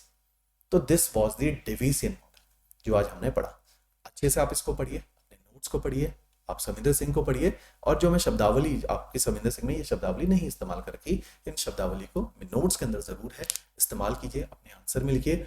डेविसियन and Penck are the most important part of geomorphology, 1-2 साल से आए नहीं है, आपके टाइम पे अब आने वाले, आ सकते हैं, कोई बहुत ब्राइट पॉसिबिलिटी है। आइसोस्टेसी तो आ चुका है इस साल, अब जो है डेविस पेंक आ सकते हैं। तो डेविस पेंक मैंने बताया था सबसे कॉम्प्लिकेटेड है, आ गए और आपने ऐसा आंसर लिख दिया तो you will be rewarded, definitely you will be rewarded, और distinguishly you will be rewarded.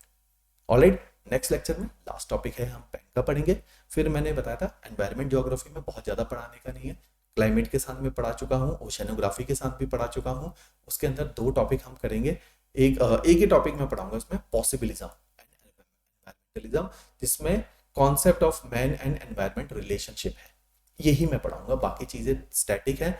Notes मैंने ऑलरेडी इसके डाल दिए हैं। यूटिलाइजेशन ऑफ नेचुरल रिसोर्सेज एक टॉपिक था, वो इसमें मैंने डाल दिया है। ऐसे ही एक टॉपिक है आपका फॉरेस्ट के ऊपर है, डिफॉरेस्टेशन इसमें दे रखा है। आपकी इकोनॉमिक ज्योग्राफी के अंदर forest, it's type and deforestation वहां भी दिया हुआ है, तो उसी से कोरिलेट करते हुए इसी के अंदर मैं नोट्स डाल दूंगा। डिटेल में नहीं पढ़ाऊंगा, क्योंकि जब मैंने क्लाइमेटिक क्लासिफिकेशन कोपन भी पढ़ाया था और क्लाइमेटिक क्लासिफिकेशन जीएस और यहाँ पर भी पढ़ाई है, वो फॉरेस्ट ही है, तो वहां से भी आप फॉरेस्ट को पढ़ सकते हो। अब हमने इसका थोड़ा सा ज्योग्राफी से बाहर इकोनॉमिक और एनवायरमेंटल इंपैक्ट देखना है, तो वो डिफरेंटली डील करते हैं, इसलिए फॉरेस्ट को इन दोनों दृष्टिकोण से हम लोग अप्रोच करेंगे। क्लियर है जी? चलिए, थैंक्स अ लॉट।